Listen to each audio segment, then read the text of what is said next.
ಪರಮ ಪೂಜ್ಯರಿರ್ತಕ್ಕಂಥ ಶಿರೋತ್ರಯ ಬ್ರಹ್ಮನಿಷ್ಠರಾದ ಅದ್ವೈತ ಸಾರ್ವಭೌಮ ಚಕ್ರವರ್ತಿಗಳಿರ್ತಕ್ಕಂಥ ಶ್ರೀ ಜಗದ್ಗುರು ಶ್ರೀ ಶ್ರೀ ಶ್ರೀ ಸಿದ್ಧಲಿಂಗೇಶ್ವರ ಸುಧೀ ಅಂಥ ಸದ್ರವರ ಈ ದಿವ್ಯ ಜೀವನಕ್ಕೆ ನಾವು ನೆಲೆಸುವಂತ ಇದ್ದೀವಿ. ಆದ್ಮೇಲೆ ನಾವೆಲ್ಲ ಸದ್ರವರ ಜೊತೆಗೆ ಸಾಗೋಣಂತ ಅವರೇನೆಲ್ಲ ಶ್ರಮ ಮಾಡುವಂತ ಎಲ್ಲರೂ ಮಾಡಿದ್ದಾರೆ.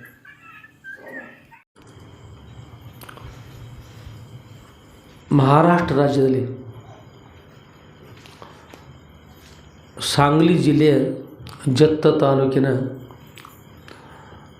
ಉಮ್ರಾಣಿ ಮತ್ತು ಹಿರೇಹಳ್ಳದ ಉಮ್ರಾಣಿ ಮತ್ತು ಸಿಂಧೂರಿನ ಮಧ್ಯೆ ಇರ್ತಕ್ಕಂಥ ಹಿರೇಹಳ್ಳದ ಬಿಲ್ವನದಲ್ಲಿ ವಾಸ ಮಾಡಿದ್ದಾರೆ, ಕಂಬರಿ ಮಠದಲ್ಲಿ. ಅಲ್ಲಿಗೆ ಹಿಂದಿನ ದಿವಸ ವಿಶೇಷ ಶ್ರವಣ ಮಾಡಿದ್ದೀರಿ. ಪರಗೊಂಡ ಪಾಟೀಲರು ಅಂತಕ್ಕಂಥವ್ರು ನಂದೀಶ್ವರದ ಪರಗೊಂಡ ಪಾಟೀಲರು ಅಂತಕ್ಕಂಥವ್ರು ಪೊಲೀಸ್ ಪಾಟೀಲರು. ಪರಗೊಂಡ ಪಾಟೀಲರು ಪೊಲೀಸ್ ಪಾಟೀಲರು.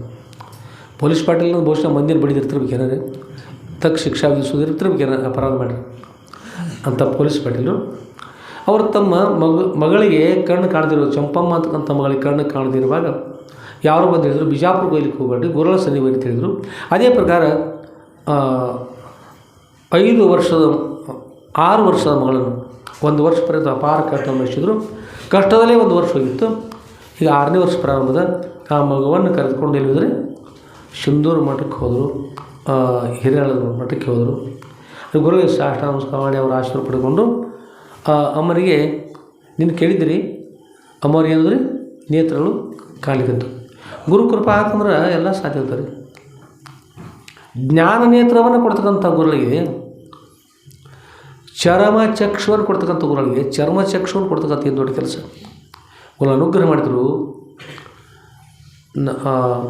6 ವರ್ಷದ ಮಗುವಿಗೆ ನೇತ್ರಗಳು ಕಾಣ್ಲಿಕ್ಕತ್ತಿದ್ರು, ಕಣ್ಣು ಕಾಣ್ಲಿಕ್ಕತ್ತಿದ್ವು. ಮಗಳು ಭಾಳ ಸಂತೋಷ ಪಟ್ಟಲ್ರಿ. ತಂದೆಯವ್ರಿಗೆ ಭಾಳ ಸಂತೋಷ ಆಯಿತು. ಅಪ್ಪ ನನ್ನ ಕಣ್ಣುಗಳು ಕಾಣ್ತಾ ಇದ್ದಾವೆ. ಎದುರಿಗೆ ಗುರುಗಳಿದ್ದಾರೆ, ಅಪ್ಪ ನೀನು ಕಾಣ್ತಾ ಇದ್ದಿ. ಅಲ್ಲೇ ಗುರುಗಳ ಭಾವಚಿತ್ರದ ಫೋಟೋದ ನೋಡು, ಇಲ್ಲೆಲ್ಲ ಹಾಗದ ಹೀಗಂತೇಳಿ ಎಲ್ಲ ನೋಡಿ ಸಂತೋಷಪಟ್ಟು ಆನಂದದಿಂದ ಕುಡ್ದಾಡಿಬಿಟ್ರಿ. ಸಣ್ಣ ಮಗು ಕುಡ್ದಾಡಿದ್ರು, ಭಾಳ ಸಂತೋಷ ಆಯಿತು. ಆಮೇಲೆ ಹೀಗೆ ತಾವು ಹಿಂದಿನ ವಿಷಯವನ್ನು ಶ್ರವಣ ಮಾಡಿದ್ದೀರಿ. ಇನ್ಮೇಲೆ ನಾವು ನೀವೆಲ್ಲ ಮುಂದಿನ ವಿಷಯಗಳು ಸಾಗೋದು. ಈಗ ಆಗತ್ತೆ ಬರೋಷ್ಟು ಸಾಯಂಕಾಲ ಆಗುತ್ತೆ ಬಂತು. 5-5:30 ಗಂಟೆ ಆಗುತ್ತೆ ಬಂತು.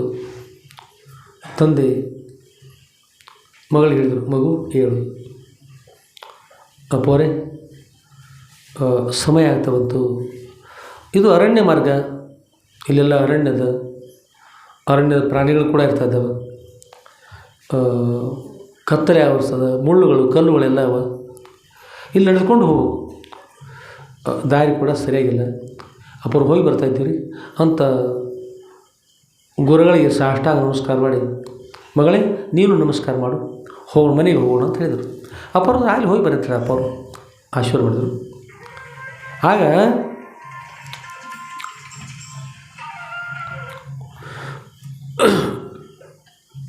ಆಗ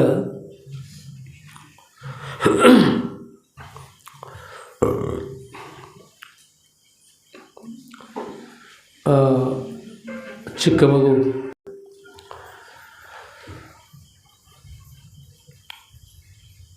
ಹೇಳಿದರು, ಅಪ್ಪ ನಾನು ಮನೆಗೆ ಬರುವುದಿಲ್ಲ ಅಂತ. ನಾನು ಮನೆಗೆ ಬರುವುದಿಲ್ಲ. ಅವ್ರು ಕೇಳಿದ, ತಂದೆ ಕೇಳಿದ ಗಾಬರಿಯಾಗಿ, ತಂದೆ ಮಕ್ಕಳ ಸಂಬಂಧ ಇರ್ತಲ್ಲ, ಮಗಳೇ ಏಕೆ ಬರುವುದಿಲ್ಲ? ಸಂತೋಷ ಆಯಿತು, ಗುರುಗಳು ಅನುಗ್ರಹ ಮಾಡಿದರು, ಕಣ್ಣುಗಳು ಕಾಣ್ತಾ ಇವೆ, ಸಂತೋಷ ಆಗಿದೆ, ಏಕೆ ಅಲ್ಲಮ್ಮ, ನಡೆ ಹೋಗೋಣ ಮನೆಗೆ, ಪಾಮ ಹೇಳು ಅಂತ ಹೇಳಿದ್ರಿ. ಅವರಂದರು, ಅಮ್ಮ ಸಣ್ಣ ತಂಗಿ ಹೇಳಿದರು, ಅಪ್ಪ ಗುರುಗಳು ಕಣ್ಣು ಕೊಟ್ಟರು, ಜಗತ್ತನ್ನು ನೋಡ್ತಕ್ಕಂಥ ಸೌಭಾಗ್ಯ ಸಿಕ್ತು, ಭಾಳ ಸಂತೋಷ, ಭಾಳ ಆನಂದ ಆಯಿತು. ನನಗೂ ಆನಂದ ಆಯಿತು, ತಮಗೂ ಆನಂದ, ಎಲ್ಲರಿಗೂ ಆನಂದ ಆಗಿದೆ. ಮಠದಾಗಿರ್ತಕ್ಕಂಥ ಎಲ್ಲ ಜನರು ಕೂಡ ಭಾಳ ಆನಂದ ಆಗಿದೆ, ಎಲ್ಲರಿಗೂ ಸಂತೋಷ ಆಯಿತು. ಆದರೆ ಗುರುಗಳು ಇನ್ನೊಂದು ವಿಷಯ ಹೇಳಿದ್ರಲ್ಲ, ದೃಷ್ಟಿಂ ಜ್ಞಾನಮಯಂ ಕೃತ್ವ ಸರ್ವಂ ಬ್ರಹ್ಮಮಯ ಪಶ್ಯದ. ದೃಷ್ಟಿಯನ್ನು ಜ್ಞಾನಮಯ ಮಾಡಿಕೊಂಡು ಎಲ್ಲವನ್ನು ಪರಬ್ರಹ್ಮ ಸ್ವರೂಪ ನೋಡ್ತಕ್ಕಂಥದ್ದಲ್ಲ, ಅದು ಸರ್ವಶ್ರೇಷ್ಠ ಅಂತ ಹೇಳಿದ್ರೆ ಅದು ಎಂಥದ್ದು? ಚರ್ಮಚಕ್ಷು. ಈಗ ಸದ್ಯ ಕಾಣ್ತಕ್ಕಂಥ ಕಣ್ಣುಗಳು ಚರ್ಮಚಕ್ಷು. ಇವು ಚರ್ಮದಿಂದ ಇರ್ತಕ್ಕಂಥ, ಅಂದರೆ ದೇಹಕ್ಕಾಗಿರ್ತಕ್ಕಂಥ ಪಂಚಮಭೂತಗಳಿರ್ತಕ್ಕಂಥ ಇವು ಜ್ಞಾನ ಇದನ್ನು ಮೀರಿರ್ತಕ್ಕಂಥದ್ದು. ಅಂಥ ಜ್ಞಾನವನ್ನು ಪಡೆದ ಗುರುಗಳಿಂದ ಬಂದಿರತಕ್ಕಂಥ ಜ್ಞಾನ ಚಕ್ಷುವನ್ನು ನಾವು ಪಡೆದುಕೊಂಡಾಗ ನಾವು ಮೋಕ್ಷ ಪಡಲಿಕ್ಕೆ ಸಾಧ್ಯ ಇರ್ತದೆ. ಈ ಕಣ್ಣುಗಳಿಂದ ಜಗತ್ತನ್ನು ನೋಡ್ಬೋದು. ಯಾವ ಜಗತ್ತನ್ನು ನೋಡ್ತಾ ಇದ್ದೀರ ಅದಷ್ಟು ಮಿಥ್ಯದ. ಅದು ಕೊಟ್ಟರೆ ಅದನ್ನು ಗುರುಗಳು ಕೊಟ್ಟರು ಸಂತೋಷ ಆಯಿತು, ಜಗತ್ತನ್ನು ನೋಡ್ತಾ ಇದ್ದೀವಿ ಭಾಳ ಸಂತೋಷ, ಗುರುಗಳನ್ನು ನೋಡಿದರೆ ಸಂತೋಷ ಆಯಿತು. ಆದರೆ ಇದು ಸುಖವಾಗಿ ಉಂಡುಟ್ಟು ಮಾಡಿ ಏನೇನು ಸಂಪಾದನೆ ಮಾಡಿಕೊಂಡು ಇಷ್ಟು ಇರ್ಬೋದು, ಸಂತೋಷ. ಈಗ ಇದನ್ನು ಕೊಡದಿದ್ರೆ ಒಂದು ವೇಳೆ ನನ್ನ ಸ್ಥಿತಿ ಕೂಡ ಹೇಗಾಗ್ತಾಯಿತ್ತಂದ್ರೆ ಎಲ್ಲೋ ಭಿಕ್ಷುಕಿ ಆಗಿರ್ತಾಯಿದ್ದೆ, ಅಥವಾ ಮನೆಯಲ್ಲಿ ಇರ್ತಾಯಿದ್ದೆ, ಕಣ್ಣು ಕಾಣ್ತಿಲ್ಲ, ಏನೂ ಆಗ್ತಾಯಿತ್ತು ನನ್ನ ಮುಂದಿನ ಸ್ಥಿತಿ.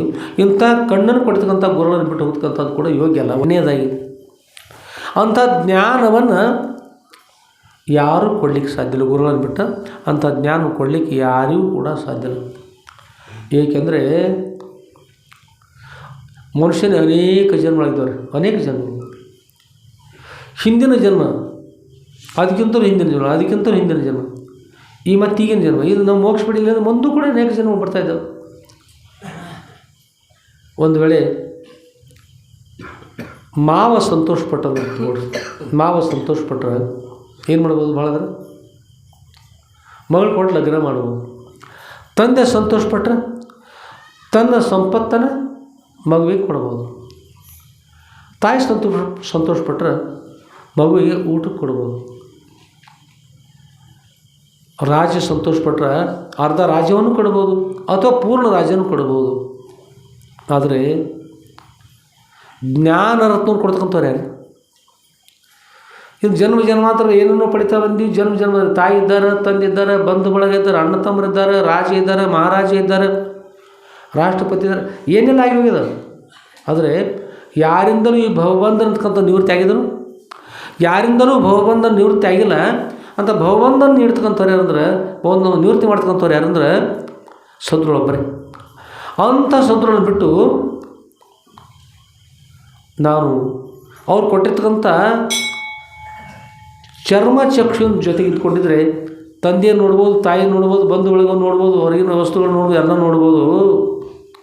ತನ್ನ ಯಥಾರ್ಥ ಸ್ವರೂಪವನ್ನು ಇರ್ತಕ್ಕಂಥದ್ದು ಇದರಿಂದ ಯಾವುದರಿಂದ ತಂದೆ ಹಾಗೋಸ್ಕರ ಯಾವುದನ್ನು ಸರ್ವಶ್ರೇಷ್ಠ ಅಂತೇಳಿ ಗುರುವಿದ್ದಾರಲ್ಲ, ಅಂಥ ಜ್ಞಾನ ರತ್ನವನ್ನು ಪಡೆಯೋಗೋಸ್ಕರವಾಗಿ ನಾವು ಪ್ರಯತ್ನ ಮಾಡಬೇಕು.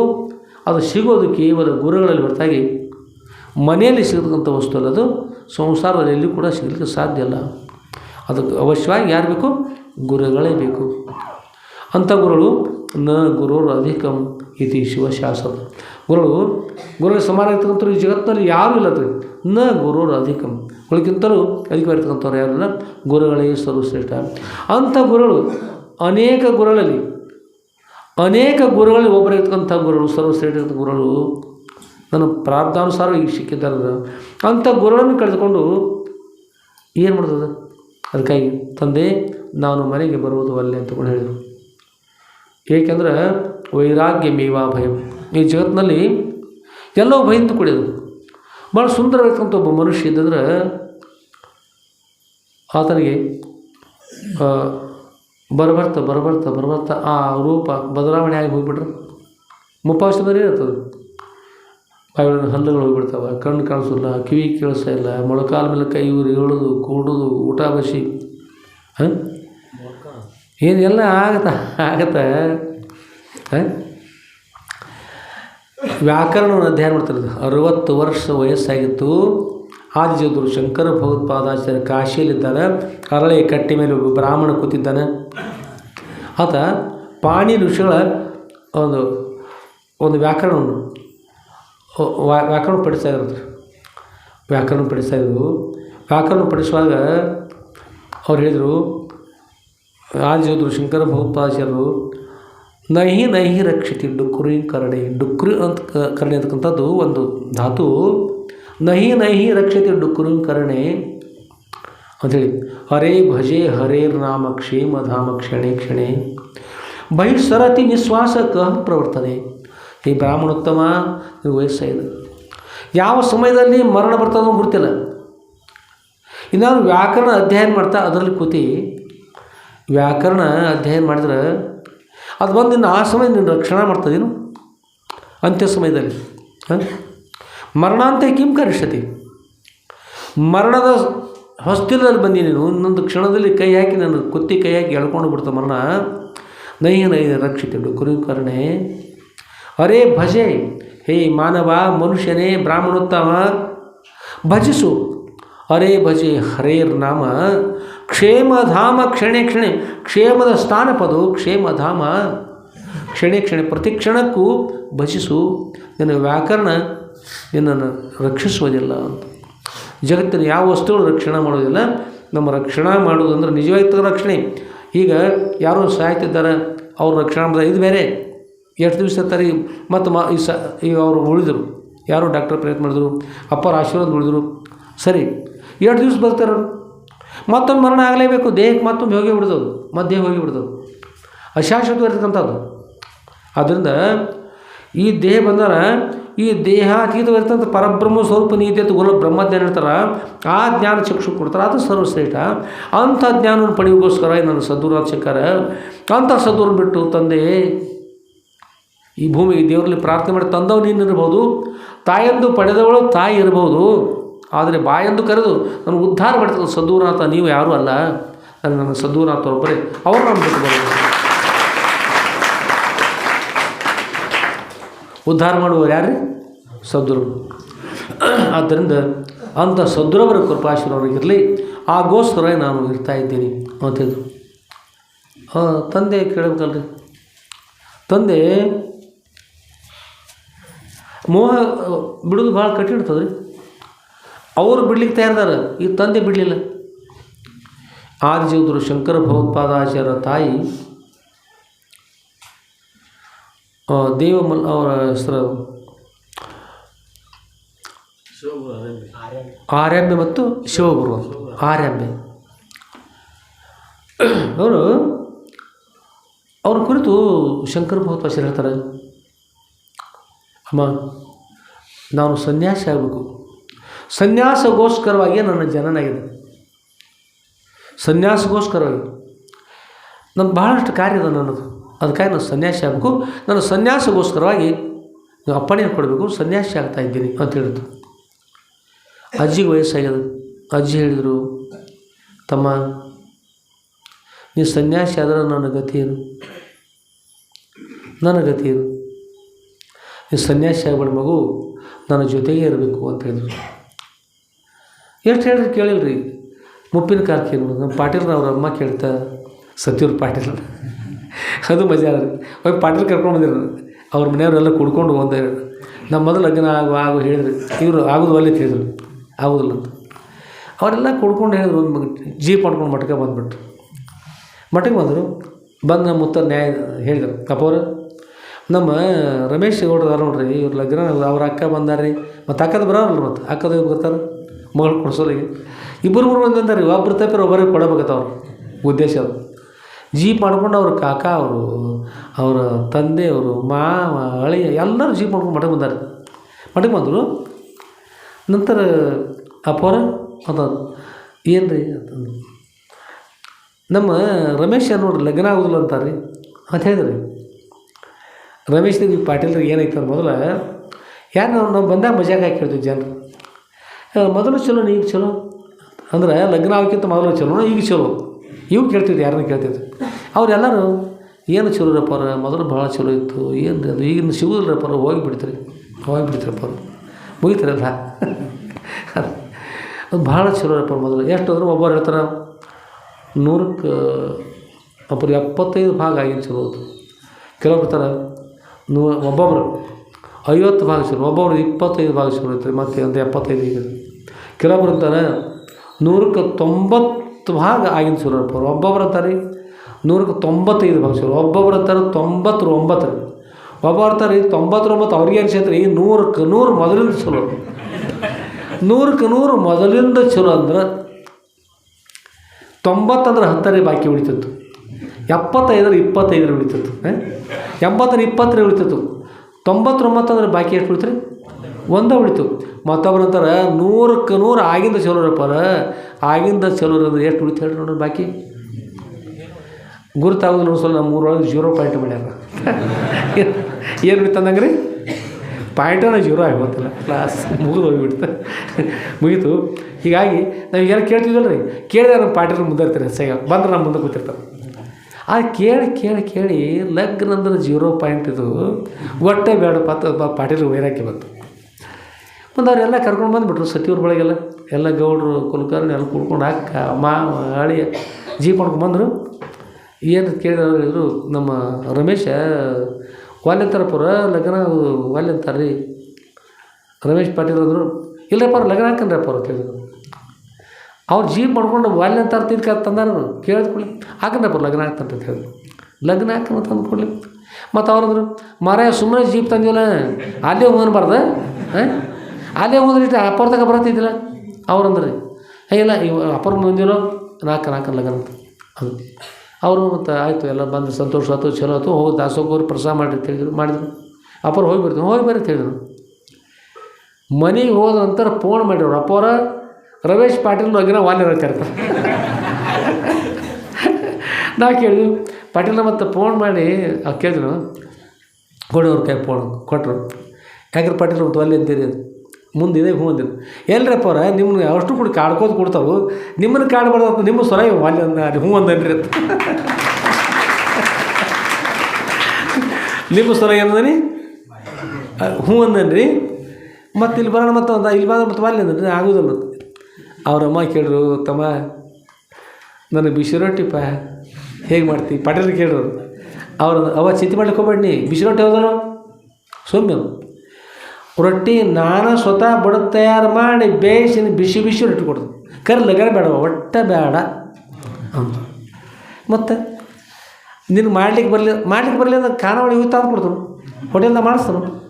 ರೊಟ್ಟಿ ಸರ ಹೋದಲ್ಲ ರೊಟ್ಟಿ ಉಣ್ಣು, ನನಗೆ ಪೇಡ ಮಾಡ್ಕೊಂಡು ಒಟ್ಟ ಬೇಡ. ನಾವು ಇವತ್ತಿಗೆ ಆಗಿರೋದು ಲಗ್ನ ಆಗಿಲ್ಲ ರೀ, ಇಲ್ಲ ಮುಂದೆ ಕೂತಾರ. ಅಂದ್ರೆ ಮಕ್ಕಳ ಮೇಲೆ ತಾಯಿ ತಂದೆ ಭಾಳ ಪ್ರೇಮ ಇರ್ತಾರೆ. ಆದಿಜೋದ್ರು ಶಂಕರ ಭಗವತ್ಪಾದಾಚಾರ್ಯರಿಗೆ ಅವರ ತಾಯಿ ಹೇಳಿದ್ರು, ಆರ್ಯಾಂಬೆ ತಮ್ಮ ಇಲ್ಲಿ ದೊಡ್ಡವನಾಗಿ ಲಗ್ನಾಗಿ ಸಂಸಾರದಲ್ಲಿ ಇದ್ದುಕೊಂಡು ನನ್ನ ರಕ್ಷಣೆ ಮಾಡಿ ಸುಖವಾಗಿರ್ಬೇಕಪ್ಪ ಅಂತ ಹೇಳಿದರು. ಅವರಂದರು, ಅಮ್ಮ ನಾನು ಸನ್ಯಾಸಿ ಆಗ್ತಾಯಿದ್ದೀನಿ, ಸನ್ಯಾಸಿ ಒಪ್ಪಿಗೆ ಕೊಡು. ಕೊನೆಗೆ ಶಂಕರ ಭಗವತ್ಪಾದಾಚಾರ್ಯ ಅವ್ರ ತಾಯಿ ಅಂದರು, ನೀನು ಸನ್ಯಾಸಿ ಒಪ್ಪಿಗೆ ಕೊಡೋದಿಲ್ಲ, ನನ್ನ ಒಟ್ಟು ಒಪ್ಪಿಗೆ ನೀನು ಕಳಿಸಿದ್ರು ಹೋಗು, ಸನ್ಯಾಸಿ ಆಗ್ಬಿಡ್ತೀನಿ. ಮುಗೀತು. ಆಮೇಲೆ ಒಂದು ದಿವಸ ತಾಯಿ ನದಿಗೆ ಹೋದ್ರಿ. ಅವರು ಪರಮೇಶ್ವರ ಶಂಕರಾಚಾರ್ಯ ಪರಮೇಶ್ವರನ ಎಲ್ಲ ಶಕ್ತಿ ತೋರಲಿ. ನದಿಗೆ ಹೋದರು. ನದಿಗೆ ಹೋಗಿ ತಾಯಿ ಬಟ್ಟೆ ಸ್ವಚ್ಛ ಮಾಡಾಕತ್ತಾರೆ. ಇವರು ತಾಯಿ ಈಜ್ತಾ ಮುಂದೆ ಹೋಗ್ಬಿಟ್ರು, ನೀರಿನಲ್ಲಿ ಈಜ್ತಾ ಹೋದರು.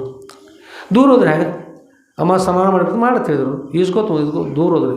ದೂರ ಹೋದರು. ಮತ್ತು ತಮ್ಮ ಎಷ್ಟು ದೂರ ಹೋಗಿ ಭಾಳ ದೂರ ಹೋಗ್ಬಾರ್ದು ಬಾ ಅಂತಂದ್ರಿ. ಹ್ಞೂ ಅಮ್ಮ ಬರ್ತಾ ಇದ್ದೀನಿ ಅಂತ ಬಂದರು. ಹಾಗೆ ಬಂದು ಮುಂದೆ ಬರುವಷ್ಟರೊಳಗೆ ಅಮ್ಮ ಅಂತ ಚೀರಿ ಬಿಟ್ರಿ. ಏನಂತ ಮಗು ಏನು ಅಂಥೇಳಿ ನೋಡ್ತಾ ಇದ್ದಾರೆ ಅಜ್ಜಿ. ಅಮ್ಮ ನನಗೆ ಮೊಸಳಿ ಬೆನ್ನತ್ತದ, ಮೊಸಳಿನೂ ನಾನು ಹಿಡಿತದೆ, ನಾನು ಸನ್ಯಾಸಕ್ಕೆ ಒಪ್ಪಿಕೊಡು. ಅವರ ಮೊಸಳಿ ತಯಾರು ಮಾಡಿದ್ರಿ, ಅವರ ಪರಮಾತ್ಮನಿದ್ರು ಅವರು. ಮೊಸಳಿ ಬಂದದ ನುಂಗುತ್ತದ ಅಂದರೆ ನಮ್ಮ ಅವ್ವ ಬಿಡ್ತಾರೆ ನನ್ನ ಅಂತಕೊಂಡು ಹೇಳಿ ಮೊಸಳಿ ತಯಾರು ಮಾಡಿ ಮೊಸಳಿ ಬೆನ್ನು ಹಚ್ಕೊಂಡು ತಾವು ಮುಂದೆ ಈಸಾಗಿತ್ತಾರೆ.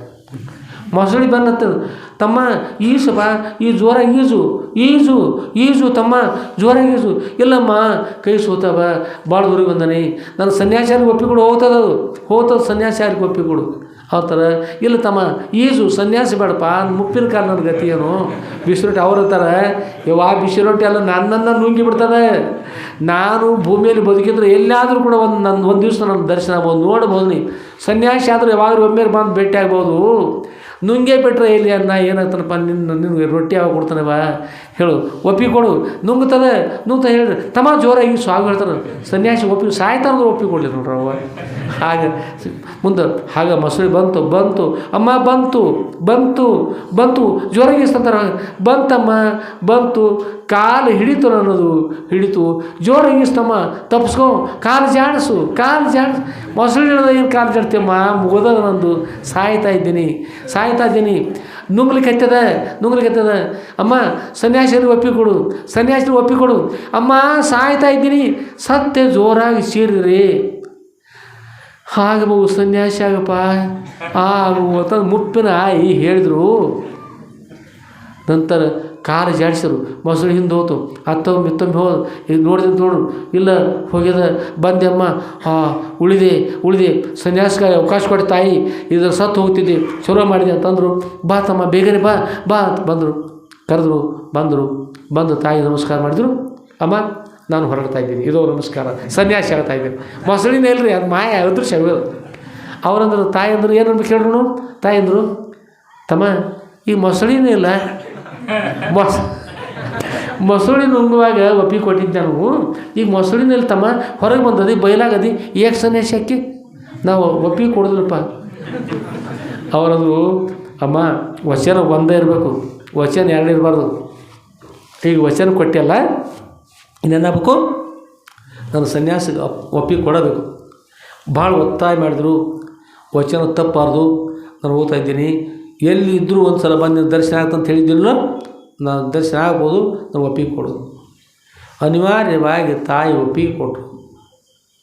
ಮತ್ತು ಮುಂದೆ ಬೇರೆ ಬರ್ತದೆ, ಭಾಳಷ್ಟು ಬರ್ತದೆ, ಇದಲ್ಲೇ ಇರಲಿ. ಅದೇ ಚರಿತ್ರೆ ನೋಡಿದ್ರೆ ಹೇಳ್ಬೋದು, ಈಗ ಬೇರೆ ಅಪ್ಪದಲ್ಲ. ಒಪ್ಪಿಗೆ ಕೊಟ್ರೆ ಯಾವಾಗ ಕೊಟ್ರಿ? ಎಲ್ಲ ಮೀರಿದಾಗ ಅನಿವಾರ್ಯವಾಗಿ ಕೊಟ್ಟರು. ಸನ್ಯಾಸಿಗೆ ಅಷ್ಟು ಒಪ್ಪಿಗೆ ಕೊಡ್ತಾರೆ. ಇಲ್ಲಿ ಕೂಡ ತಂದೆ ಅಂದರು, ಮಗಳೇ ಕಣ್ಣು ಕಾಣ್ಲಿಕ್ಕಿತ್ತದ, ಚೆನ್ನಾಗಿರದ, ಮತ್ತೆಲ್ಲ ಜಗತ್ತನ್ನು ನೋಡ್ತಾ ಇದ್ದಿ, ಏಕೆಮ್ಮ ಗುಲತ್ತು ಉಳಿತಾ ಇದ್ದಿ, ನಡೆ ಮನೆಗೆ ಹೋಗೋಣ. ಇಲ್ಲ ಅಪ್ಪ, ನಾನು ಬರೋದಿಲ್ಲ, ನಾನು ಇಲ್ಲೇ ಇರ್ತಾ ಇದ್ದೀನಿ, ನನಗೆ ಜ್ಞಾನ ಚಕ್ಷು ಬೇಕು, ಈ ಚರ್ಮ ಚಕ್ಷು ಇದ್ದರೇನು ಹೋದರೇನು ಅಂತ. ಅಪ್ಪ ಅವರ ಏನು ಮಾಡಿದ್ರಿ, ಅಪ್ಪ ಅವರ ಏನು ಮಾಡಲಿ ಅಪ್ಪ ಅವರ ಅಂತ ಹೇಳಿದ್ರು. ಮತ್ತೊಮ್ಮೆ ಕೇಳಿದ್ರು, ಮಗಳೇ ನಡೆ ಹೋಗೋಣ ಅಂತ. ಅಪ್ಪ ಇದೇ ಕೊನೆ, ಬೇರೆ ಏನು ಹೇಳೋದಿಲ್ಲ, ನಾನು ಬರುವುದಿಲ್ಲ ಅಂತ. ಅಪ್ಪ ಅವರು ಏನು ಮಾಡಿದ್ರು ಕೇಳಿದ್ರು. ತಾಯಿ ಹೆಚ್ಚು ಪ್ರೇಮ ಇರ್ತಾರೆ ಮಗಳ ಮೇಲೆ, ತಾಯಿಯನ್ನು ಕರ್ಕೊಂಬಂದು ಹೋಗಿ ತಾಯಿಯನ್ನು ಕರ್ಕೊಂಬಂದರು. ತಾಯಿ ಹೇಳಿದರು, ನಡಿಯಮ್ಮ ಮನೆಗೆ ಹೋಗೋಣ ಅಂತ. ಗುರುಳ ಹತ್ತರ ಇರಬಾರ್ದು, ಈಗ ಆರಾಮಾಗ್ಯದಲ್ಲ, ಮತ್ತೇನು ಬೇಕಾಗಿದೆ, ನಡಿ ಹೋಗೋಣ. ಅವ್ರು ಹೇಳಿದ್ರು, ತಾಯಿ ಬಂದರಿಲ್ಲ, ತಂದೆ ಬಂದರಿಲ್ಲ, ಯಾರು ಬಂದರಿಲ್ಲ, ದೇವರು ಬಂದರು ಇದೇ ಮಾತು, ಬೇರೆ ಮಾತು ಬದಲಾಯಿಸೋದಿಲ್ಲ. ಒಂದು ಸಲ ಹೇಳಿದರೆ ಅದೇ ಮಾತು, ನಾನು ಬರುವುದಿಲ್ಲ ಅಂತ ಹೇಳ್ಬಿಟ್ರು.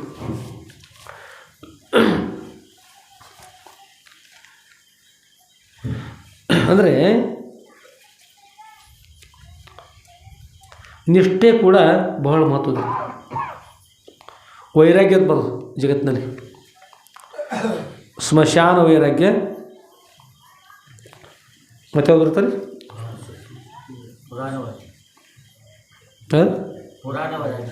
ಪುರಾಣ ವೈರಾಗ್ಯ ಅಂದ್ರೆ ಈಗ ಕೇಳಾಕತ್ತಿರಲ್ಲ. ಈಗ ಪುರಾಣ ವೈರಾಗ್ಯ ಈಗ ಕೇಳತಕ್ಕಂಥ ಸಮಯದಲ್ಲಿ ವೈರಾಗ್ಯ ಬರ್ತದೆ. ಹೌದು, ನಾವು ಮೋಕ್ಷ ಪಡೀಬೇಕು, ಧನ್ಯರಾಗಬೇಕು, ತಪಸ್ಸು ಮಾಡಬೇಕು, ಜ್ಞಾನ ಚಕ್ಷು ಬೇಕು, ಎಲ್ಲ ವಿಚಾರ ಬರ್ತಾವೆ. ಇದು ದಾಟಿ ಬಸರಿ ಗಿಡ ದಾಟಿ ಹೆಚ್ಚಿಗೆ ಹೋದ ನಂತರ ಹೊರಗಿನ ಗಾಳಿ ಬಡಿತಂದ್ರೆ ಅದೇನತ್ತದು ಮಣ್ಣಿಂದು ಅಂತೇಳಿ ಮತ್ತೆ ಆ ಕಡೆ ಚಾಲು ಹೊಯ್ಗೆ ಬಿಡೋದು, ಅತ್ತ ಚಾಲು ಹೋಗ್ತದೆ. ಅದಕ್ಕೆ ಪುರಾಣ ವೈರಾಗ್ಯ ಆಗಿನ ಮಟ್ಟಿಗೆ ಇರ್ತದೆ. ಆಮೇಲೆ ಪ್ರಸೂತಿ ವಾಯು ಅಂದ್ರೆ ಈಗ ತಾಯಿಗಳು ಮಕ್ಕಳನ್ನು ಪಡಿತಾರೆ, ಭಾಳ ತ್ರಾಸಿರ್ತದೆ.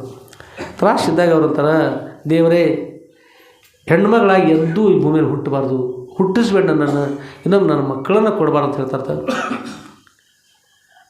ಒಂದು 10 ವರ್ಷ ಬಿಟ್ಟು, ಅಮ್ಮ ಎಷ್ಟು ಮಕ್ಕಳು ಅಮ್ಮ ತಾಯಿ ನಿಮಗೆ ಅಂತ ಹೇಳಿದ್ರು. ಅಪ್ಪ ಅವ್ರ ಒಂದು 6 ಅದಾವ್ರಿ ಅಪ್ಪ ಅವ್ರ ಕೈ ಮುಗಿರ್ತಾರೆ. ಮತ್ತೊಮ್ಮೆ ಎಂದೂ ಮಕ್ಕಳನ್ನು ಕೊಡಬೇಡ್ದ, 6 ಮಕ್ಕಳು ಇರ್ತಾವೆ. ಆ ಪ್ರಸೂತಿ ಸಮಯದಲ್ಲಿ ಅಷ್ಟೇ ಕಷ್ಟ ಅನಿಸ್ತದೆ, ಮತ್ತೆ ಮಕ್ಕಳು ಬೇಕಂತ ಅಪೇಕ್ಷೆ ಪಡಿತಾರೆ. 1-2 ಮಗು, ಒಂದಕ್ಕೆ ಕಣ್ಣು ಇರಬಾರ್ದತ್ರಿ, ಒಂದೇ ಮಗು ಇರಬಾರ್ದು, ಅವ್ರ ಶಾಸ್ತ್ರದ ಬರೆದಿರ್ತಾರೆ.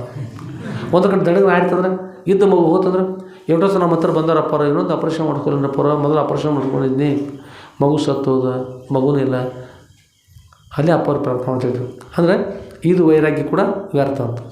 ಪುರಾಣ ವೈರಾಗ್ಯನೂ ವ್ಯರ್ಥ. ಸ್ಮಶಾನ ವೈರಾಗ್ಯ ಅಲ್ಲಿ ಬಂದಾಗ ಏನದಪ್ಪ ಜೀವನದೊಳಗೆ, ಕಕ್ಕ ಹಿಂಗೆ ಹೋಗಿಬಿಡುದಪ್ಪ, ಬರುವಾಗ ಏನು ತಂದಿಲ್ಲ, ಹೋಗುವಾಗ ಏನು ಒಯ್ದಿಲ್ಲಪ್ಪ. ನೋಡು, 3-6 ಕಿಶೆ ಹಚ್ಚಿ ತಂಗಿಗೆ, ಒಂದು ಕಿಶೆರಿ ಐತೆ ಅದಾಗ, ಒಂದು ಕಿಶೆರಿ ಮೇಲ್ವಾಗಿ ವಸ್ತ್ರ ವಚಾರು ಏನದ ಅದ್ರೊಳಗೆ, ಎಲ್ಲ ಖಾಲಿ. ಅಂತ್ಯಕ್ರಿಯೆ ಮಾಡ್ಲಿಕ್ಕೆ ಬಂದಿರ್ತಕ್ಕಂಥ ಬುಟ್ಟಿ ಸಹಿತ ಬಲಿನಾಥಂದ್ರೆ ಡಬ್ಬ ಹಾಕಿ ತುಳಿತಾರೆ. ಸಲಿಕೆ ಉಪರಾಟೆ ಮಾಡ್ತಾರೆ, ಗುದ್ದಲಿ ಉಪರಾಟೆ ಮಾಡ್ತಾರೆ. ಒಂದು ವೇಳೆ ಅಂತ್ಯಕರೆ ಮಾಡಿ ಸುಡ್ಲಿಕ್ಕೆ ಹೋಗಿರ್ತಾರಲ್ಲ, ಚಿತೆಯಲ್ಲಿ ಹಾಕಿದ್ರಂದ್ರೆ ಅದ್ರೊಳಗೆ ಹಾಕಿರ್ತಕ್ಕಂಥ ಉಪಯೋಗಿಸಿದ ಬಿದಿರು ಕಟ್ಟಿಗೆ ಬಿದಿರ್ತಲ್ಲ ಸರಿ ಬಡಿಗೆ, ಆದರೂ ಸಹಿತ ಅಲ್ಲೇ ಸರಿ ಬಂದಿರ್ತಾರೆ. ಅದ್ರ ಸಂಬಂಧ ಸಹಿತ ಉಳಿ ಬರ್ತದೆ. ಹೀಗಾಗಿ ಏನದಪ್ಪ 3 ದಿವಸ ಅಂತ್ರಿ ಎಲ್ಲ ಸುಮ್ಮನೆ ನಂದು ಹೋಗುದು ಎಲ್ಲ ಖಾಲಿ ಐತಿ, ಎಲ್ಲ ಖಾಲಿ ಐತಿ. ಏನು ಜೀವನದಾಗ ಇರುತ್ತೆ ಎಲ್ಲ ಹಿಂಗಪ್ಪ ಬಿಟ್ಟು ಹೋಗೋದು. ಎಂದವರು ನಾಳೆ ಯಾರು ಹೇಳ್ತಿರ್ತಾರೆ ನನಗೆ, ಏನು ಹೇಳಕ್ಕೆ ಹೋಗ್ಬೇಡ್ರಿ ಅಂತಾರೆ. ಏನು ಮಾಡೋದು, ತರ್ತೀರ ತಂಗಿಬೇಡ ನಾವು ಹಿಂಗಾಗಿ ಬರ್ತೀವಿ ನೀವು ಮತ್ತು ಹೋಗಿ ನಡ್ರಿ ಸ್ನಾನ ಮಾಡ್ಕೊಂಬರ್ರಿ, ನನ್ನ ನದಿ ಕಡೆ ಹೋಗಿ ನಡಿಪ್ಪ ಏನಾದ್ರು ಸ್ನಾನ ಮಾಡ್ಕೊಂಡು ಅಂತಂದು ಸ್ನಾನ ಮಾಡೋಕ್ಕಾರ ಆಯ್ತಾ ಮಂಗಳಾರತಿ, ಅವರು ಮಂಗಳಾರತಿ ಮಾಡಿರ್ತಾರೆ. ಅಷ್ಟರೊಳಗೆ ಮಂಗಳಾರತಿ ಮಾಡಿ ಈ ಲೋಕ ಬಿಟ್ಟು ಆ ಲೋಕಕ್ಕೆ ಹೋದ್ರು ನಾಳೆ 33ನೇ ತಾರೀಕು ದಿವಸ ಎಲ್ಲ ಕಾರ್ಯಕ್ರಮ ಬಿಟ್ಟೋದು ಬರ್ರಿ ಅಂತೇಳಿ ಹೇಳಿ 3 ದಿವಸ ಒಂದೇ ಕೂಡಿದ ಕಾರ್ಯಕ್ರಮ ಐತಿ. ಮಧ್ಯಾಹ್ನ 24:30 ಗಂಟೆಗೆ ಬರ್ರಿ ಎಲ್ಲರೂ ಅಂತ ಹೇಳಿ ಕಾರ್ಯಕ್ರಮ ಮುಗಿಸಿ ಮನೆಗೆ ಹೋಗ್ಬಿಡ್ತಾರೆ. ಏನು ರೀ ಮತ್ತು ಹಿಂಗೆಲ್ಲ ಹತ್ತಿದ್ರೆ ಮತ್ತು ಸದ್ಯ ಮನೆಗೆ ಬರೋಣ ಹಿಂಗೆ ಮಾಡಿದ್ರೆ ಸತ್ರ ಅಮಾವಾಸ್ಯೆ ನಿಲ್ತದಲ್ರಿ ನಡೀದ ಹಂಗೆ ಮಾಡ್ಕೊಂಡು ಹೋಗೋದು ಬಿಡಾಕೆ ಬರೋದು ನೋಡಿರಿ. ಹೋದವ್ರ ಬಾಯಿ ಒಳಗೆ ಏನು ಅಂದ ಮತ್ತು ಮುಂದೆ ಬಾಯಿ ತೊಳಿಸಿ ಹಂಗೆ ಮಾಡಿ ಮತ್ತು ಜೀವನ ಸಾಕ್ಷಿ ಬಿಡ್ತಾರೆ. ಅದಕ್ಕೆ ಅಷ್ಟು ಕೂಡ ಇರ್ತದೆ, ಅಷ್ಟು ಖಾಲಿ ಇರ್ತದೆ. ವೈರಾಗ್ಯ ಬಂದು ಸ್ಮಶಾನ ವೈರಾಗ್ಯ ಇರ್ತನಕಂದ್ರೆ ಸ್ವಲ್ಪ ಸಮಯ ಪರ್ಯಂತ ಅಷ್ಟು, ಅಲ್ಲಿ ದಾಟಿ ಮುಂದೆ ಹೋದ್ರೆ ಮತ್ತೆ ಪ್ರಾಬ್ಲಮ್. ಪುರಂದರದಾಸರು ಅಂತಾರೆ ಇನ್ನೊಂದು ವೈರಾಗ್ಯ ಅಂತ ಹೇಳ್ತಾರೆ, ಉದರ ವೈರಾಗ್ಯವಿದು ನಮ್ಮ ಪದುಮನಾಭನಲ್ಲಿ ಲೇಷ ಭಕುತಿ ಇಲ್ಲ, ಉದರ ವೈರಾಗ್ಯವಿದು. ಇದು ಉದರ ವೈರಾಗ್ಯ ಅಂತ, ಅದು ಇದು ದೇವರಲ್ಲಿ ಭಕ್ತಿ ಎಲ್ಲ ಏನಿಲ್ಲ, ಕೆಲವು ಉದರಂಬರಣಗೋಸ್ಕರವಿರತಕ್ಕಂಥ ಭಕ್ತಿ ಅಲ್ಲ. ಅದಕ್ಕೆ ಇಂಥ ವೈರಾಗ್ಯ ಪ್ರಯೋಜನ ಅಂತ ಹೇಳಿ ಎಲ್ಲರೂ ಯಾವ ಭಕ್ತಿ ಶ್ರೇಷ್ಠ, ಯಾವ ವೈರಾಗ್ಯ ಶ್ರೇಷ್ಠ, ಜ್ಞಾನ ವೈರಾಗ್ಯ ಶ್ರೇಷ್ಠ ಅಂತ. ಯಾವ ಶ್ರೇಷ್ಠ? ಜ್ಞಾನ ವೈರಾಗ್ಯ ಶ್ರೇಷ್ಠ ಅಂತ ಹೇಳ್ತಾರೆ. ಅಂಥ ಜ್ಞಾನವನ್ನು ಪಡಿಬೇಕು. ಅದೇನು ಗುರುಗಳ ಸನ್ನಿಧಿ ಇರ್ತದೆ, ಜ್ಞಾನವನ್ನು ಪಡೆದ್ರೆ ಜ್ಞಾನದ್ವಾರ ಮೋಕ್ಷ ಪಡಲಿಕ್ಕೆ ಅನುಕೂಲ ಆಗ್ತದೆ. ಜ್ಞಾನದಲ್ಲಿ ಮತ್ತು ಮೋಕ್ಷ ಎಲ್ಲಿದ್ರಿ? ಜ್ಞಾನ ಇಲ್ಲಿ ಮೋಕ್ಷ ಎಲ್ಲಿದ್ದದ? ಮೋಕ್ಷ ಅವಶ್ಯವಾಗಿ ಮೋಕ್ಷ ಪಡಿಬೇಕು, ಜ್ಞಾನ ಅವಶ್ಯವಾಗಿ ಬೇಕು. ಪ್ರತಿಯೊಂದನ್ನು ಚಿತ್ರರೂಪದಲ್ಲಿ ಕೂಡ್ಕೊಂಡು ಲೆಕ್ಕ ಬರಿತಿರ್ತಾರೆ. ಪ್ರತಿ ಕ್ಷಣಕ್ಕೆ ಯಾವ್ಯಾವ ಕ್ಷಣದಲ್ಲಿ ಯಾವ ಕರ್ಮವನ್ನು ಮಾಡಿದೆ ಅಂದರೆ ಕಣ್ಣಿನಲ್ಲಿ ಚಿತ್ರ ತಿರ್ತಾರ್ತಾರೆ, ಮನುಷ್ಯನಲ್ಲಿ ಗುಪ್ತ ತಿರ್ತಾರ್ತಾರೆ. ಮನುಷ್ಯನ ಯಾರು? ಗುಪ್ತ, ಕಣ್ಣಿನಲ್ಲಿ ಚಿತ್ರ. ನಾವು ಏನೇನು ಮಾಡ್ತೀವಿ ನೋಡ್ರಿ, ಅದನ್ನೆಲ್ಲವನ್ನು ಹೊರಗಿನ ಭಾಗದಲ್ಲಿ ಮಾಡಿರ್ತಕ್ಕಂಥ ಎಲ್ಲವನ್ನು ಕಣ್ಣಿನಲ್ಲಿ ಕೂತ್ಕೊಂಡು ಬರೀತಾರೆ. ಮನುಷ್ಯನೊಳಗೆ ಭಾಗದಲ್ಲಿ ಮನುಷ್ಯನೊಳಗೆ ಮಂಡಿಗೆ ತಿನ್ನೋದು ತಿರ್ತಾರೆ ನೋಡ್ರಿ. ಮನುಷ್ಯನೊಳಗೆ ಅಲ್ಲೇ ಒಳಭಾಗ ಯಾರನ್ನ ಕೇಳಿ ಹೇಳ್ತಾರೆ, ಆಚೆಡ್ ಕೇಳು ಮಂಡಿಗೆ ಅದಕ್ಕೆ ಏನಂದ್ರೆ ಮನುಷ್ಯನೊಳಗೆ ಒಳಗೆ ಏನು ಮಾಡೋದು. ಇವತ್ತು ನಮಗೆ ಅವರಿಷ್ಟು ಕಾಡ್ಯಾರಂದ್ರೆ ನಾಳೆ ಹೋಗಿ ಅವರು ಮಾಡಿ ಬರೋ ರಾತ್ರಿ ಹೋಗಿ ಆ 2 ಎಕರೆ ಬಾಳಿ ಗೊನೆ ಕಡ್ದು ಬಂದ್ಕೊಂಡು ಹೋಗಲ್ಲ ನೋಡಿ. ಹೇಗಾಗೈತೆ ಇಲ್ಲೊಮ್ಮೆ ಸಮಾಚಾರ ಇರ್ತದೆ, ಯಾರೋ ಬಾಳಿಗಿಡ ಕಡಿದ್ರು, ಯಾರೋ ರಾಮಣ್ಣದ ಇಲ್ಲಿ ಮಠದಾನು ಕಡಿದ್ರು, ಮಠದ ಗಿಡದಾಗ ಒಂದು 5-6 ಕಡ್ದಿದ್ರು, ಇಲ್ಲಿ ಕಾಯಿ ಕಡ್ದಿದ್ರು. ಅಂದರೆ ಹೀಗೆ ಮನುಷ್ಯನೊಳಗೆ ಏನಾರು ಮಾಡಿ ವಿಚಾರ ಮಾಡಿ ಮನುಷ್ಯನೊಳಗೆ ವಿಚಾರ ಮಾಡಿ ತಾವು ಮನುಷ್ಯನಿಗೆ ಮಾಡಬೇಕಪ್ಪ ಅಂತಂದು ಒಳಗೆ ಮಾಡಿದ್ದು ಗುಪ್ತ ಬರೀತಾರೆ ಲೆಕ್ಕ. ಹೊರಗೆ ಹೋಗಿ ಪ್ರತ್ಯಕ್ಷ ಮಾಡ್ತಾರೆ, ಅದನ್ನು ಚಿತ್ರ ಬರೀತಾರೆ. ಇಬ್ಬರು ಕೂಡಿ ಬರೀತಾರೆ. ಏನು ಮಾಡ್ತಾರೆ? ಎಷ್ಟು ಸಮಯ ಇತ್ತು, ಎಷ್ಟು ಸಮಯ ಲೆಕ್ಕ ಬರೀಬೇಕು, ಎಷ್ಟೆಷ್ಟು ಆಯ್ತು ಏನಾಯ್ತು. ಒಬ್ರಿಗೆ ಚಿತ್ರ ಅಂತಾರೆ, ಒಬ್ರಿಗೆ ತಾರೆ ಗುಪ್ತ ಅಂತಾರೆ. ಚಿತ್ರಗುಪ್ತ ಲೆಕ್ಕ ಬರೀತಾರೆ. ಆ ಲೆಕ್ಕವನ್ನು ಅಲ್ಲಿ ಹೋದಾಗ ಕೇಳ್ತಾರೆ. ನಮ್ಮಲ್ಲಿ ನಿನ್ನೆ ವಿಶೇಷ ಶ್ರವಣ ಮಾಡಿದ್ರಿ, ಹನುಮಂತ ಪೂಜಾರಿ ಯಾವರು? ಕುಲ್ಲಳ್ಳಿಯವರು. ಯಾವ್ರಿ? ಕಲ್ಲಳ್ಳಿಯವರು. ಯಾರವರು? ಅಪ್ಪಣ್ಣ ಪೂಜಾರಿ ಕಲ್ಲಳ್ಳಿಯವರು. ಅವರ ಮಾಳಿ ಮಾಸ್ತರ್ ಮನೆಗೆ ಹೋಗಿದ್ರಲ್ಲ, ಆಗ ಇನ್ನೊಬ್ರು ಇದ್ರಲ್ಲ ದೇವಿ ಅಂಜಲ್ದ ಆಯಿ ಅಂಜಲ್ದವರು ಶಿವಲಿಲ್ಲ ಅಂತ ಆಯ್ತು, ಶಿವಣಮ್ಮ ದಂಡ ಶಿವಣ ಆಯ್ತೇಳಿ ಗಟ್ಟಿಗಿರಿದ್ರು. ಅವರಿಗೆ ನಡೆದ ಘಟನೆ ಇದು. ಅವ್ರ ಅಪ್ಪರು ದುಡ್ಕೊಳ್ತಕ್ಕಂಥವ್ರು ಭಕ್ತಿಗಿರ್ತಿದ್ರು. ಅವ್ರು ಏನಂತಂದ್ರೆ ಒಂದು ಸಲ ಆರಾಮಿರಲಿಲ್ಲ. ಆರಾಮಿಲ್ಲದೆ ಇರುವಾಗ ಒಂದು ಸಲ ಭಾಳ ತ್ರಾಸಾಗಿತ್ತು ರೀ. ಕೂಡ್ಸಿದ್ದಾರೆ ಹಿಂಗೆ ಕೂತನ್ನೇ ಆಯ್ ಗಪ್ಪ ಹೋಗೇ ಬಿಟ್ಟಾರೆ. ಹತ್ತ ಶಿವನ 3 ತಾಸು ಆಯಿ ಈ ಲೋಕದಾಗ ಇಲ್ಲ.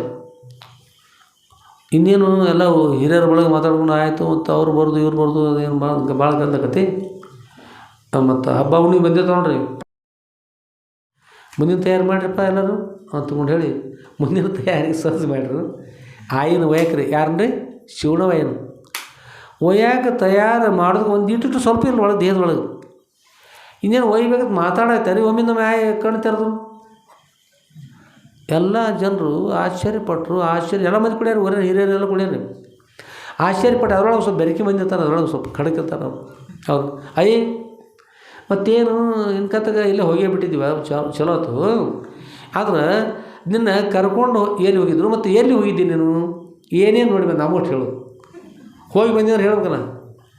ಅವರು ಆಯಿ ತನ್ನ ಭಾಷೆದಾಗ ಹೇಳಿರ್ತಾರೆ, ಅವ್ರ ಭಾಷೆದಾಗ ಆಯಿ ಹಳಿ ಮಂದಿ ಅದು.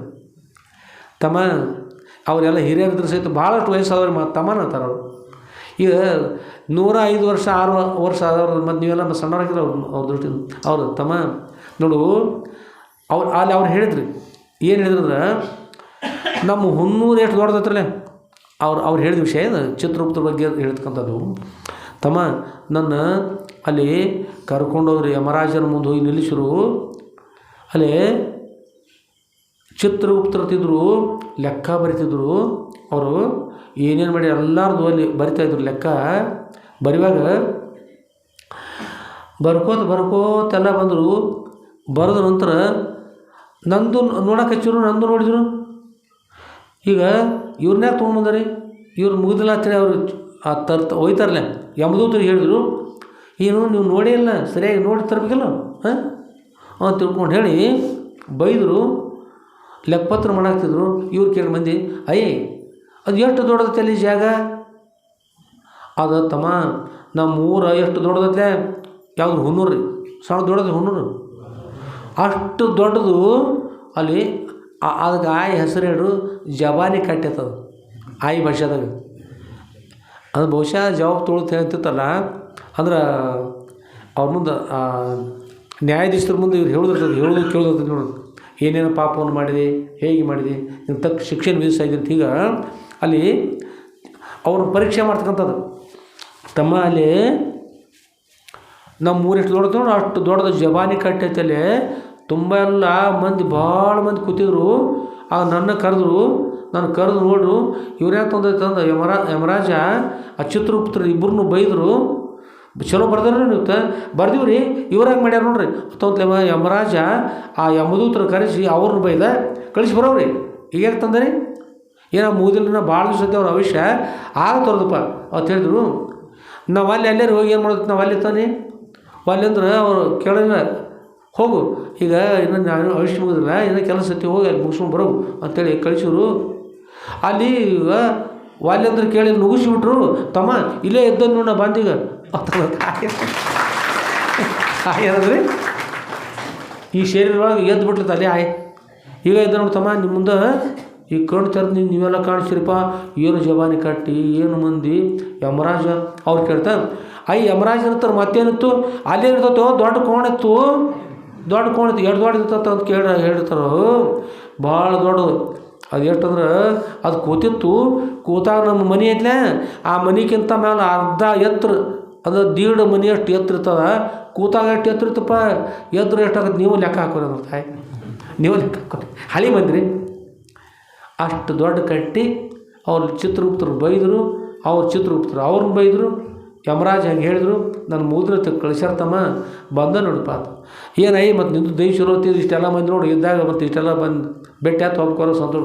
ಹ್ಞೂ ತಮ್ಮ ಬಂದಿರಿ ಭಾಳ ಚಲೋ ಹೊತ್ತು. ಎದಕ್ಕೆ ಕುಡಿದ್ರಿ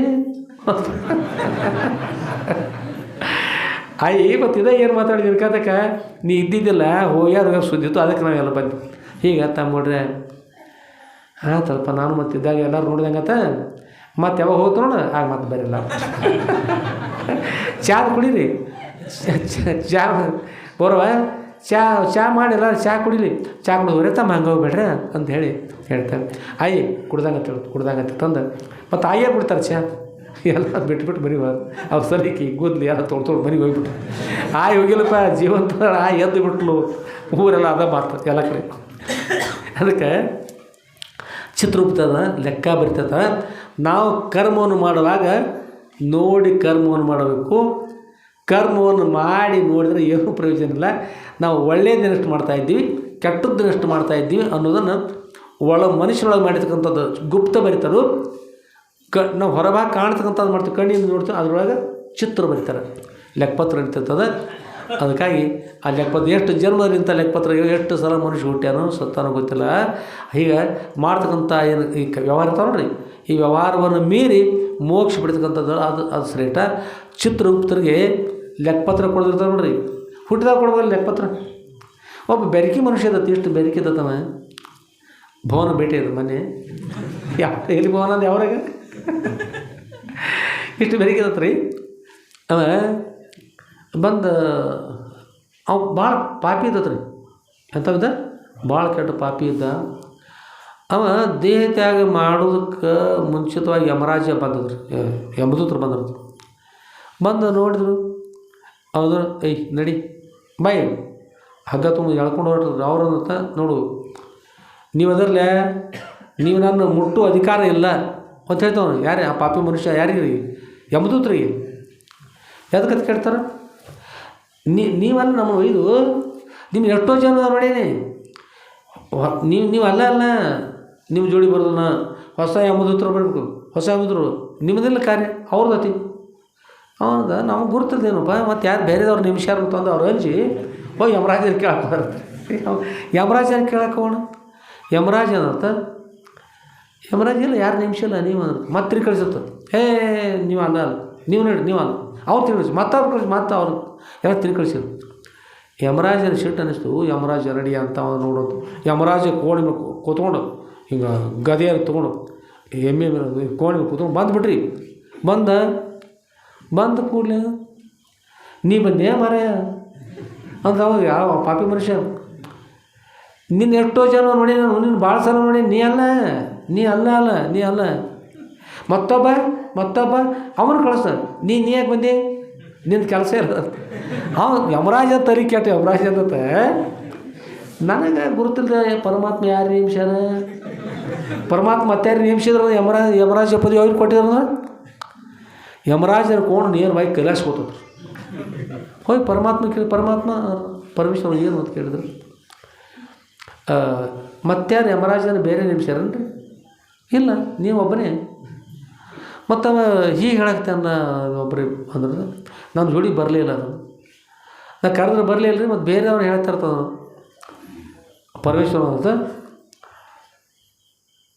ನೀನು ಹೋದ್ರೆ ಬರಲಿಲ್ಲ ಅಂತವ. ನಡಿ ನಾನು ನೋಡುತ್ತವ.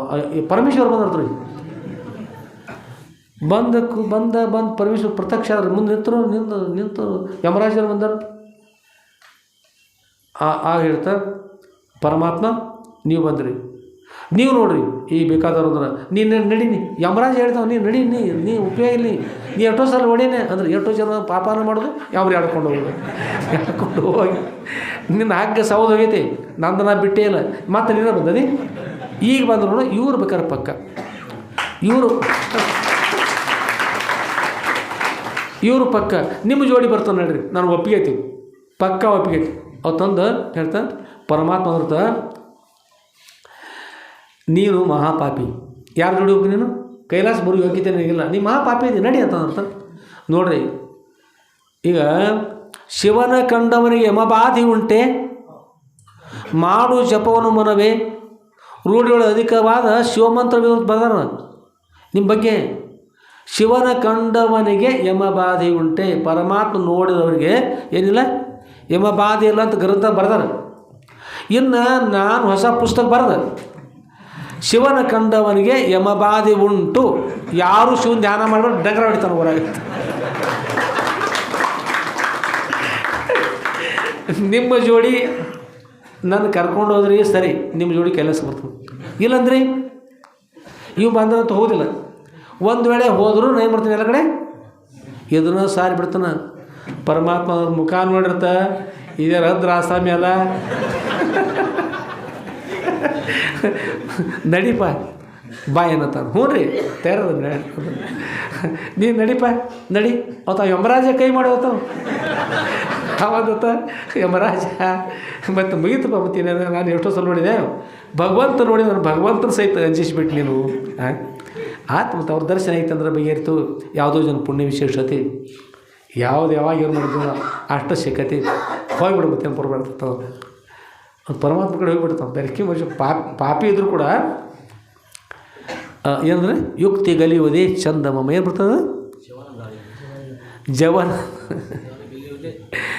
ಜವನ ದಾಳಿ. ಜವನ್ ಅಂದರೆ ಯಾರೀ?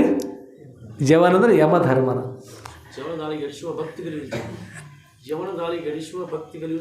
ಹಾಂ, ಜವನ ದಾಳಿ ಅಂದ್ರೆ ಯಮಧರ್ಮ ಥರ ಅವನ ದಾರಿಯಲ್ಲಿ ಯಮಧರ್ಮ ಬಂದು ಏನು ಮಾಡ್ತಾರೆ, ಇವ್ರು ಎಳ್ಕೊಂಡು ಹೋಗ್ತಿರ್ತಾರಲ್ಲ ರೀ. ಅದ್ರೊಳಗೆ ತಾನು ಗೆಲ್ಲಬೇಕಾದ್ರೆ ಭಕ್ತಿ ಬೇಕು. ಭಕ್ತಿ ಇದ್ರೆ ಸಾಧ್ಯ ಅದ. ಅಂಥ ಭಕ್ತಿಯನ್ನು ಕಲಿಯುವುದೇ ಚಂದಮಮ ಅಂತ ಹೇಳ್ತಾರೆ. ಅದರೊಳಗಿಂದ ಆಸೆ ಪ್ರಯತ್ನ ಮಾಡಿ ಐಡಿಯಾ ಮಾಡಿ ಯಮಧರ್ಮ ದೂರ ಸರಿಸಿ ನೇಮಕರ ಪಕ್ಕಾದೇವ್ರ ನಿನ್ನ ಸುರಾಯಿನ ದಾರಿ ಕಾಯ್ಕೈತೀನಿ. ಈ ಯಮಧರ್ಮ ಸಾಕಾಡ್ತಕ್ಕ ಯಮದೂತ ನೋಡೇನಿ ಜನ್ಮದಾಗ ಈ ಯಮರಾಜರ ಪರಿಚಯ ಐತಿ. ನಿಮ್ಮನ್ನು ನೋಡಿದ್ದಿಲ್ಲ, ನೀವು ಬಂದರಂದ್ರೆ ಇದೋ ನಿಮ್ಮ ಜೊತೆಗೆ ಬರೀ ಸಾಷ್ಟಾಂಗ ನಮಸ್ಕಾರ ನೋಡಿ ಉದ್ದಕ್ಕಾಗಿ ದೇವ್ರದ್ದು ಬಪ್ಪರಿ ಹೇಳಪ್ಪ ನಡಿಪ ಏನು ಹೋಗೋದು. ಮತ್ತು ಹೆಂಗೆ ಬರಲ್ರಿ? ಹೆಂಗೆ ರೀ ಬಾ ಅಂದ್ರೆ ಹೆಂಗೆ ಎಲ್ಲಿ ಇಲ್ಲರಿ ನಿಮ್ಮ ಜೋಡಿನ ಬರ್ತಾನೆ ಮತ್ತು ಮಾವು ಹಿಂದದ ಮತ್ತು ಕರ್ಕೊಂಡು ನಡಿಪ ನನ್ನ ಜೊತೆಗೆ ಬಾ ತಂದು ಪರಮಾತ್ಮ ತಥಾಸ್ತು ಆಶೀರ್ವಾದ ಮಾಡಿರು. ಒಂದು ಪುಷ್ಪ ವಿಮಾನ ತಯಾರಾಯ್ತು. ಪುಷ್ಪ ವಿಮಾನದ ಕೂತ್ಕೊಂಡು ಎಲ್ಲಿ ಹೋದ್ರಿ? ಕೈಲಾಸಕ್ಕೆ ಹೋಗ್ಬೇಕು. ಪಾಪಿ ಇದ್ದಾನಂದ್ರೆ ಸಹಿತ ಯಾವ ರೂಪ ಇರಲಿ ಭಗವಂತ ನೋಡ್ತಕ್ಕಂಥ ಬರ್ತಲ್ಲ. ಅಂಥ ಪಾಪಿ ಉದ್ಧಾರ ಅಂದ್ರೆ ಪುಣ್ಯವಂತರ ಇರ್ತಕ್ಕಂಥವ್ರು ಗುರುಗಳ ಸ್ಮರಣೆ ಮಾಡಿದ್ರೆ, ದೇವರ ಸ್ಮರಣೆ ಮಾಡಿದ್ರೆ, ಒಳ್ಳೆಯ ದಾರಿ ಹಿಡಿದ್ರೆ ಮೋಕ್ಷ ಪ್ರಾಪ್ತಿ ಆಗೋದ್ರೆ ಅವಶ್ಯವಾಗಿ ಮೋಕ್ಷ ಪ್ರಾಪ್ತಿ ಆಗ್ತದೆ.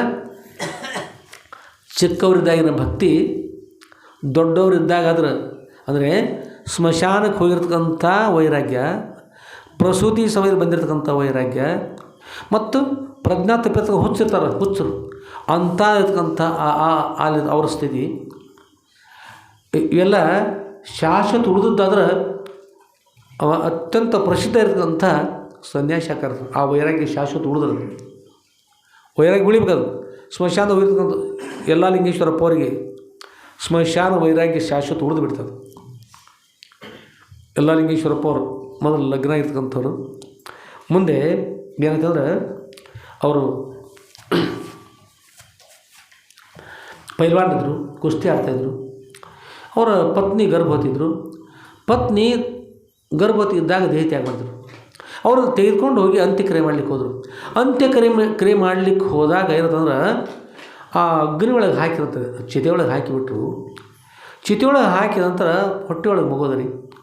ಚಿತೆಯೊಳಗೆ ಅತ್ಯಂತ ದಣ ಉರಿತಕ್ಕಂಥ ಅಗ್ನಿ ಎಲ್ಲ ಅದು ಅಷ್ಟು ವಿಶೇಷವಾಗಿರ್ತಕ್ಕಂಥ ಅಗ್ನಿ ಅಂದ್ರೆ ಎಲ್ಲವನ್ನು ತಿಂದಾಕ್ತಕ್ಕಂಥದ್ದು ಮಹಾಶನ ಅಂತ ಹೇಳಿದ್ರೆ ಮಹಾಶಿವತ ಅಗ್ನಿ ಎಲ್ಲವೂ ತಿಂದಾಗ್ತದೆ. ಎಲ್ಲವನ್ನು ಸುಟ್ಟು ಹಾಕ್ಲಿಕ್ಕಿತ್ತು. ತಾಯಿಯ ದೇಹ ಕಾಯ್ದುಕೊಂಡು ಬಿಡ್ತು, ದೇಹದಲ್ಲಿ ವಾಯು ತುಂಬಿಬಿಡ್ತು. ತಾಯಿಯ ಗರ್ಭ ಇರ್ತಕ್ಕಂಥ ಮಗು ಅಗ್ನಿ ಒಳಗೆ ತಾಯಿಯ ಈ ಉದರ ಢಮ್ ಮತ್ತು ಒಡೆದು ಹೋಗಿಬಿಡ್ತು.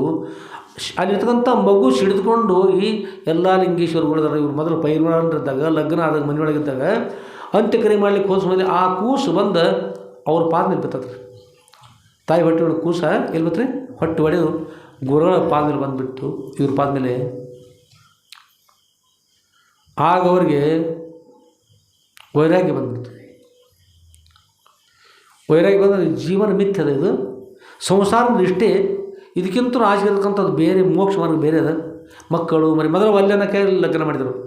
ನೀನು ದೈವದಾಗ ಹೇಗದಪ್ಪ ಆಗುತ್ತೆ. ಆ ಸಿದ್ಧಲಿಂಗೇಶ್ವರಪ್ಪ ಅವರು ಹೇಳಿದರು ದೈವದೊಳಗೆ ಹೇಗದ ಆಗ ಅನಿವಾರ್ಯ ಅಂತ ಅಂದ್ಕೊಂಡು ಗುರು ವಚನ ಕೇಳಿ ಲಗ್ನ ಆಗಿದ್ದರು. ಕೊನೆಗೆ ಇದು ಸಂಸಾರ ಒಂದು ಮಿಥ್ಯದ, ಯಾವುದೋ ಒಂದು ಕಾರಣ ನಿಮಿತ್ತಕ್ಕೆ ಮಾತ್ರವಾಗಿ ಈಗ ಖುಲ್ಲಾಯಿತು, ಭಾಳ ಸಂತೋಷ ಆಯಿತು, ನಾಡಿ ಆಯಿತು ಅಂತ ಹೇಳಿ ಆಗ ನಿಂತಲ್ಲಿ ಎಲ್ಲ ಬಟ್ಟೆಗಳನ್ನು ಹರಿದು ಹಾಕಿರು. ವಸ್ತ್ರವನ್ನು ಒಂದು ಕೌಪಿಯನ್ನು ಮಾಡ್ಕೊಂಡ್ಬಿಟ್ರು.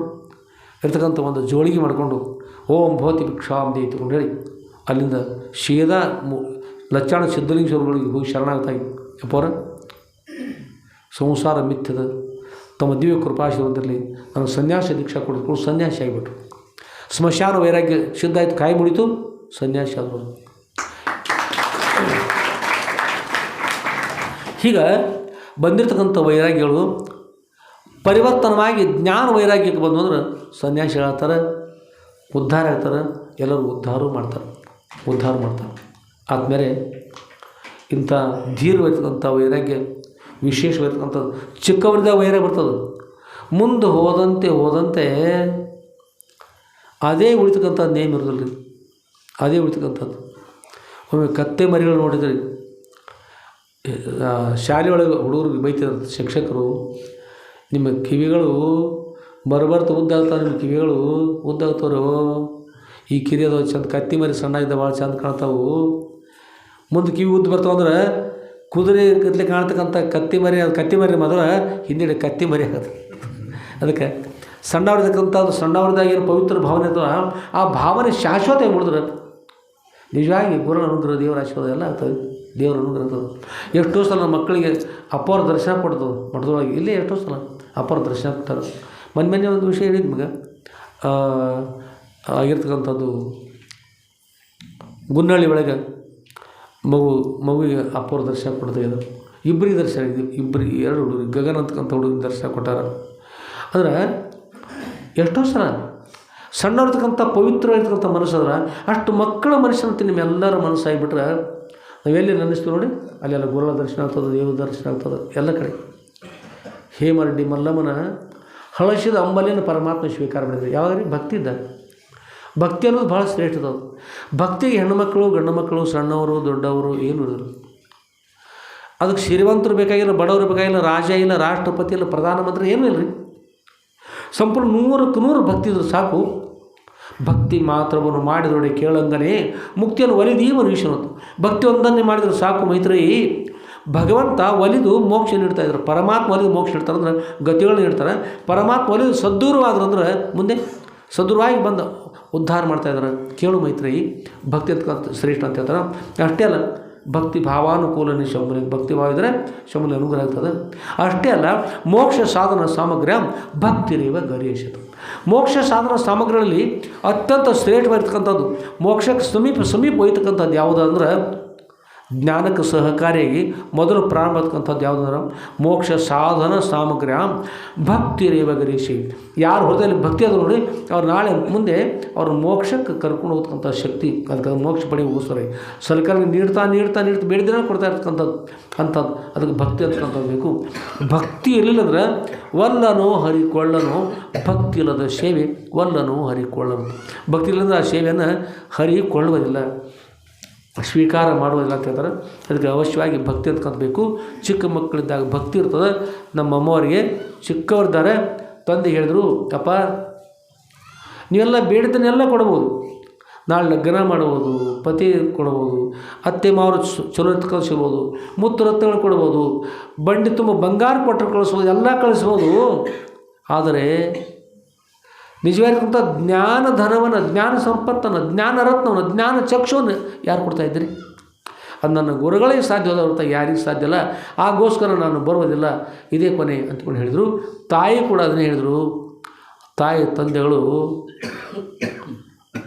ಮನಸ್ಸಿಗೆ ನೋವು ಅನ್ನಿಸ್ತು, ದುಃಖ ಮಾಡ್ತಾಯಿದ್ದಾರೆ, ದುಃಖ ಮಾಡಿದರು.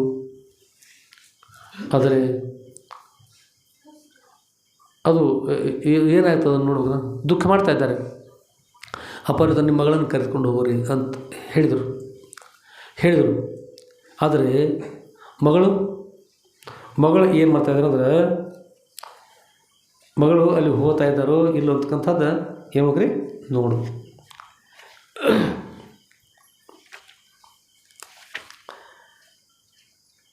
ಏನು ಅವಶ್ಯ ಬೇಕು?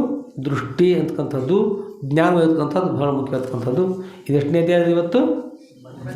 9ನೇ ಅಧ್ಯಾಯದ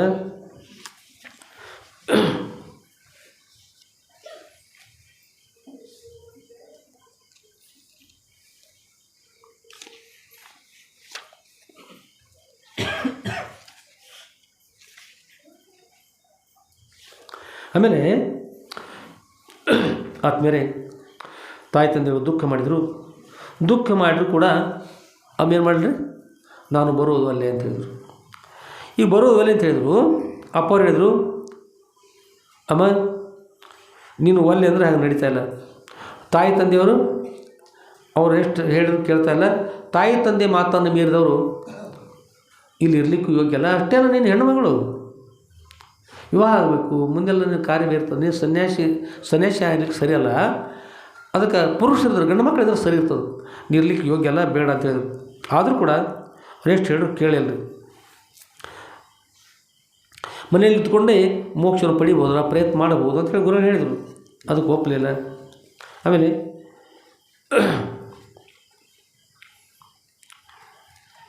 ಮನೇಲಿ ಇದ್ಕೊಂಡು ಸದ್ಗುರುನಾಥ, ಮನೇಲಿ ಇದ್ದುಕೊಂಡು ನನ್ನ ನೇತ್ರಗಳಿಲ್ಲ, ನನ್ನ ಸ್ಥಿತಿ ಏನಾಗ್ತಾಯಿತ್ತು. ಈ ನೇತ್ರವನ್ನು ಕೊಟ್ಟರೆ ಜ್ಞಾನ ನೇತ್ರವನ್ನು ಕೂಡ ನಾನು ಕೊಡಬೇಕು. ನಾನು ಇಲ್ಲೇ ಇರ್ತಾಯಿದ್ದೀನಿ, ಎಲ್ಲಿ ಹೋಗೋದಿಲ್ಲ ಅಂದ್ಕೊಂಡು ಹೇಳಿ ಹಠವನ್ನು ಮಾಡಿದರು. ತಾಯಿ ತಂದೆ ಕೂಡ ಪ್ರಯತ್ನ ಮಾಡಿದ್ರು ಕೂಡ ಅವ್ರು ಒಪ್ಪಲೇ ಇಲ್ಲ. ಹೀಗಿರುವಾಗ ಆ ಅಮ್ಮ, ಇದೇ ನನ್ನ ಕೊನೆಯ ನಿರ್ಣಯ, ನಾನು ಬರೋದಿಲ್ಲ ಅಂತ ಹೇಳಿದರು. ಅದಾದಮೇಲೆ ನಾನು ಇಲ್ಲೇ ಉಳಿತಾ ಇದ್ದೆ ಅಂತ ಹೇಳಿದ್ರು. ತಾಯಿ ತಂದೆ ಕೊನೆಗೆ ಏನು ಮಾಡಿದ್ರು ಬರಲಿಲ್ಲ. ಆಯಿತು ಹೋಗೋಣ ನಡಿ, ದಯವಿದ್ದಂತೆ ಆಗ್ತದೆ, ಮುಂದೆ ನೋಡೋಣ ಅಂತಕೊಂಡು ಹೇಳಿ ರಾತ್ರಿ ಹೋಗೋಣ ಅಂತಂದು ಆ ತಾಯಿ ತಂದೆ ಆ ಮಗಳನ್ನು ಅಲ್ಲೇ ಮಠದೊಳಗೆ ಬಿಟ್ಟು ತಮ್ಮ ಮನೆಗೆ ಹೊರಟರು. ಆದರೆ ಅಪ್ಪವ್ರು ಹೇಳಿದರು, ಅಮ್ಮ ನೀ ಚಿಕ್ಕವಳಿದ್ದಿ, ನೀನು ತಿಳಿ ಮಾತಲ್ಲ ನೋಡು, ಇಲ್ಲಿ ನೀನು ಇರ್ತಾಯಿದ್ದಿಲ್ಲ, ಹೊರಭಾಗದಲ್ಲಿ ಹುಲಿಗಳ ಅರಣ್ಯದು, ಹುಲಿಗಳು ಬರ್ತಾಯಿದ್ದಾವೆ, ಕರಡಿಗಳು ಬರ್ತಾಯಿದ್ದಾವೆ, ಚಿರತೆಗಳು ಬರ್ತಾಯಿದ್ದಾವೆ, ಏನೆಲ್ಲ ಬರ್ತಾಯಿದ್ದಾವೆ, ನೀನು ತಿನ್ನಬಹುದು, ಏನೆಲ್ಲ ಮಾಡ್ಬೋದು, ಎಚ್ಚರ, ನೀನು ಇರ್ಕೊಡು, ಹೋಗು ಮನೆಗೆ ಅಂತ ಹೇಳಿದರು. ನಾ ತಿನ್ನಲಿ, ಆದರೂ ಕೂಡ ನಾವು ಹೋಗೋದಿಲ್ಲ ಅಂದ್ಕೊಂಡು ಹಠ ಹಿಡಿದ್ರು. ಕೊನೆಗೆ ಹೇಳಿದ್ರು, ನೀನು ಮಠದ ಒಳಭಾಗ ಬರುವುದಿಲ್ಲ, ಹೊರಭಾಗದಲ್ಲಿ ಮೊದಲು ಶಾಸ್ತ್ರ ನಡೆತ್ರಿ. ಅಲ್ಲಿ ಅವ್ರು ಹೇಳಿದ್ರಪ್ಪ ಅವರು, ನೀವು ಒಳಗೆ ಬರೋದು ಸಾಧ್ಯ ಇಲ್ಲ, ಒಳಗೆ ನಿನ್ನ ಕರೆದುಕೊಳ್ಳೋದಿಲ್ಲ, ಅದಕ್ಕಾಗಿ ಈ ವಿಚಾರ ಮಾಡು, ಮನೆಗೆ ಹೋಗುತ್ತಿದ್ರು. ಕರ್ಕೊಳ್ಳೋದಿದ್ರು ಸರಿ, ಏನು ತಿಂದು ಹೋದ್ರು ಸರಿ, ನಾ ಇಲ್ಲೇ ಇರ್ತಾಯಿದ್ದೆ, ಅಲ್ಲೇ ಉಳಿದ್ರು. ತಾಯಿ ತಂದೆ ಬಿಟ್ಟು ಹೋದರು. ಅವ್ಯಾಹತವಾಗಿ 3 ದಿನಗಳ ಪರ್ಯಂತವಾಗಿ ಗುರುಗಳು ಅವ್ರ ಮಠದೊಳಗೆ ಬರ್ಬಿಡಲಿಲ್ಲ. ತಂಗಿರು ವಯಸ್ಸು ಎಷ್ಟು ರೀ? 6ನೇ ವರ್ಷ. 3 ದಿನಗಳ ಪರ್ಯಂತರ ಎಲ್ಲೇ ಬಿಟ್ಟು ಹೋದರು. ಅವ್ರ ಅಪ್ಪ ಅವ್ರು ಒಳಗೆ ಕರ್ಕೊಳ್ಳಿಲ್ಲ. 3 ದಿನಗಳ ಪರ್ಯಂತವಾಗಿ ಆಹಾರ ಸೇವನೆ ಮಾಡಲಿಲ್ಲ, ನೀರು ಸೇವನೆ ಮಾಡಲಿಲ್ಲ. ಅವ್ರು ಮಠದೊಳಗೆ ಏನು ಮಾಡಿಕೊಳ್ಳಿಲ್ಲ, ಪ್ರಸಾದ ಮಾಡೋದಿಲ್ಲ, ನೀರು ಕುಡಿದಿಲ್ಲ. ಇಲ್ಲಿ ಇರಬೇಕಾದ್ರೆ ಒಳಗೂ ಹೋದರು, ಕಟ್ಟಪ್ಪಣೆ ಮಾಡಿದರು. ಅದನ್ನು ಎಲ್ಲವನ್ನು ಬಿಟ್ಟರು, ಮಠವನ್ನು ಬಿಡಲಿಲ್ಲ, ಗುರುಗಳ ಸನ್ನಿಧಿ ಬಿಡಲಿಲ್ಲ, ಅಲ್ಲೇ ಉಳಿದರು. 3 ದಿನಗಳದು. ಹಾಗೆ ಮಳೆ ಬಿಸಿಲು ಎಲ್ಲ ಬರ್ತಲ್ಲ, ಹಾಗೆ ಎಲ್ಲಕ್ಕೂ ಗಟ್ಟಿಯಾಗಿ ಉಳಿದ್ರು. ಭಯಾನಕ ಅದು, ಅರಣ್ಯ ಪ್ರದೇಶ ಅದು. ಇಲ್ಲಿ ಬಾಗಿಲು ಹಾಕೊಂಡ್ಬಿಟ್ಟು ಹೊರಗೆಲ್ಲ ಬೇಕಾದ ಪ್ರಾಣಿಗಳೆಲ್ಲ ಎಲ್ಲ ಬರ್ತಕ್ಕಂಥವು ಅರಣ್ಯದು. ಸುತ್ತೆಲ್ಲ ಯಾರು ಸೀರಿದ್ರು ಸಹಿತ ಕೇಳೋದಿಲ್ಲ ರೀ. ಸುತ್ತ 3-4 ಕಿಲೋಮೀಟ್ರ್ ಹತ್ತಾಗೂ ಊರಿಲ್ಲ, ಇತ್ತಾಗ ಊರಿಲ್ಲ, ನೋಡೋದು. ಕೆಲವೊಬ್ರು ನೋಡಿದ್ರಿ. ಅಂಥ ಸ್ಥಾನಗಳು ಒಬ್ಬರೇ 6 ವರ್ಷದ ಮಗಳು ಅವರ ಭಾಗದಲ್ಲಿ ಕೂತ್ಕೊಂಡ್ರು. ಕೊನೆಗೆ 3ನೇ ದಿವಸ ಅಪ್ಪ ಹೇಳಿದ್ರು, ನೋಡಿ ಸಂತೋಷಪಟ್ಟು ಹೇಳ್ತಾರೆ, ಸಂತೋಷದ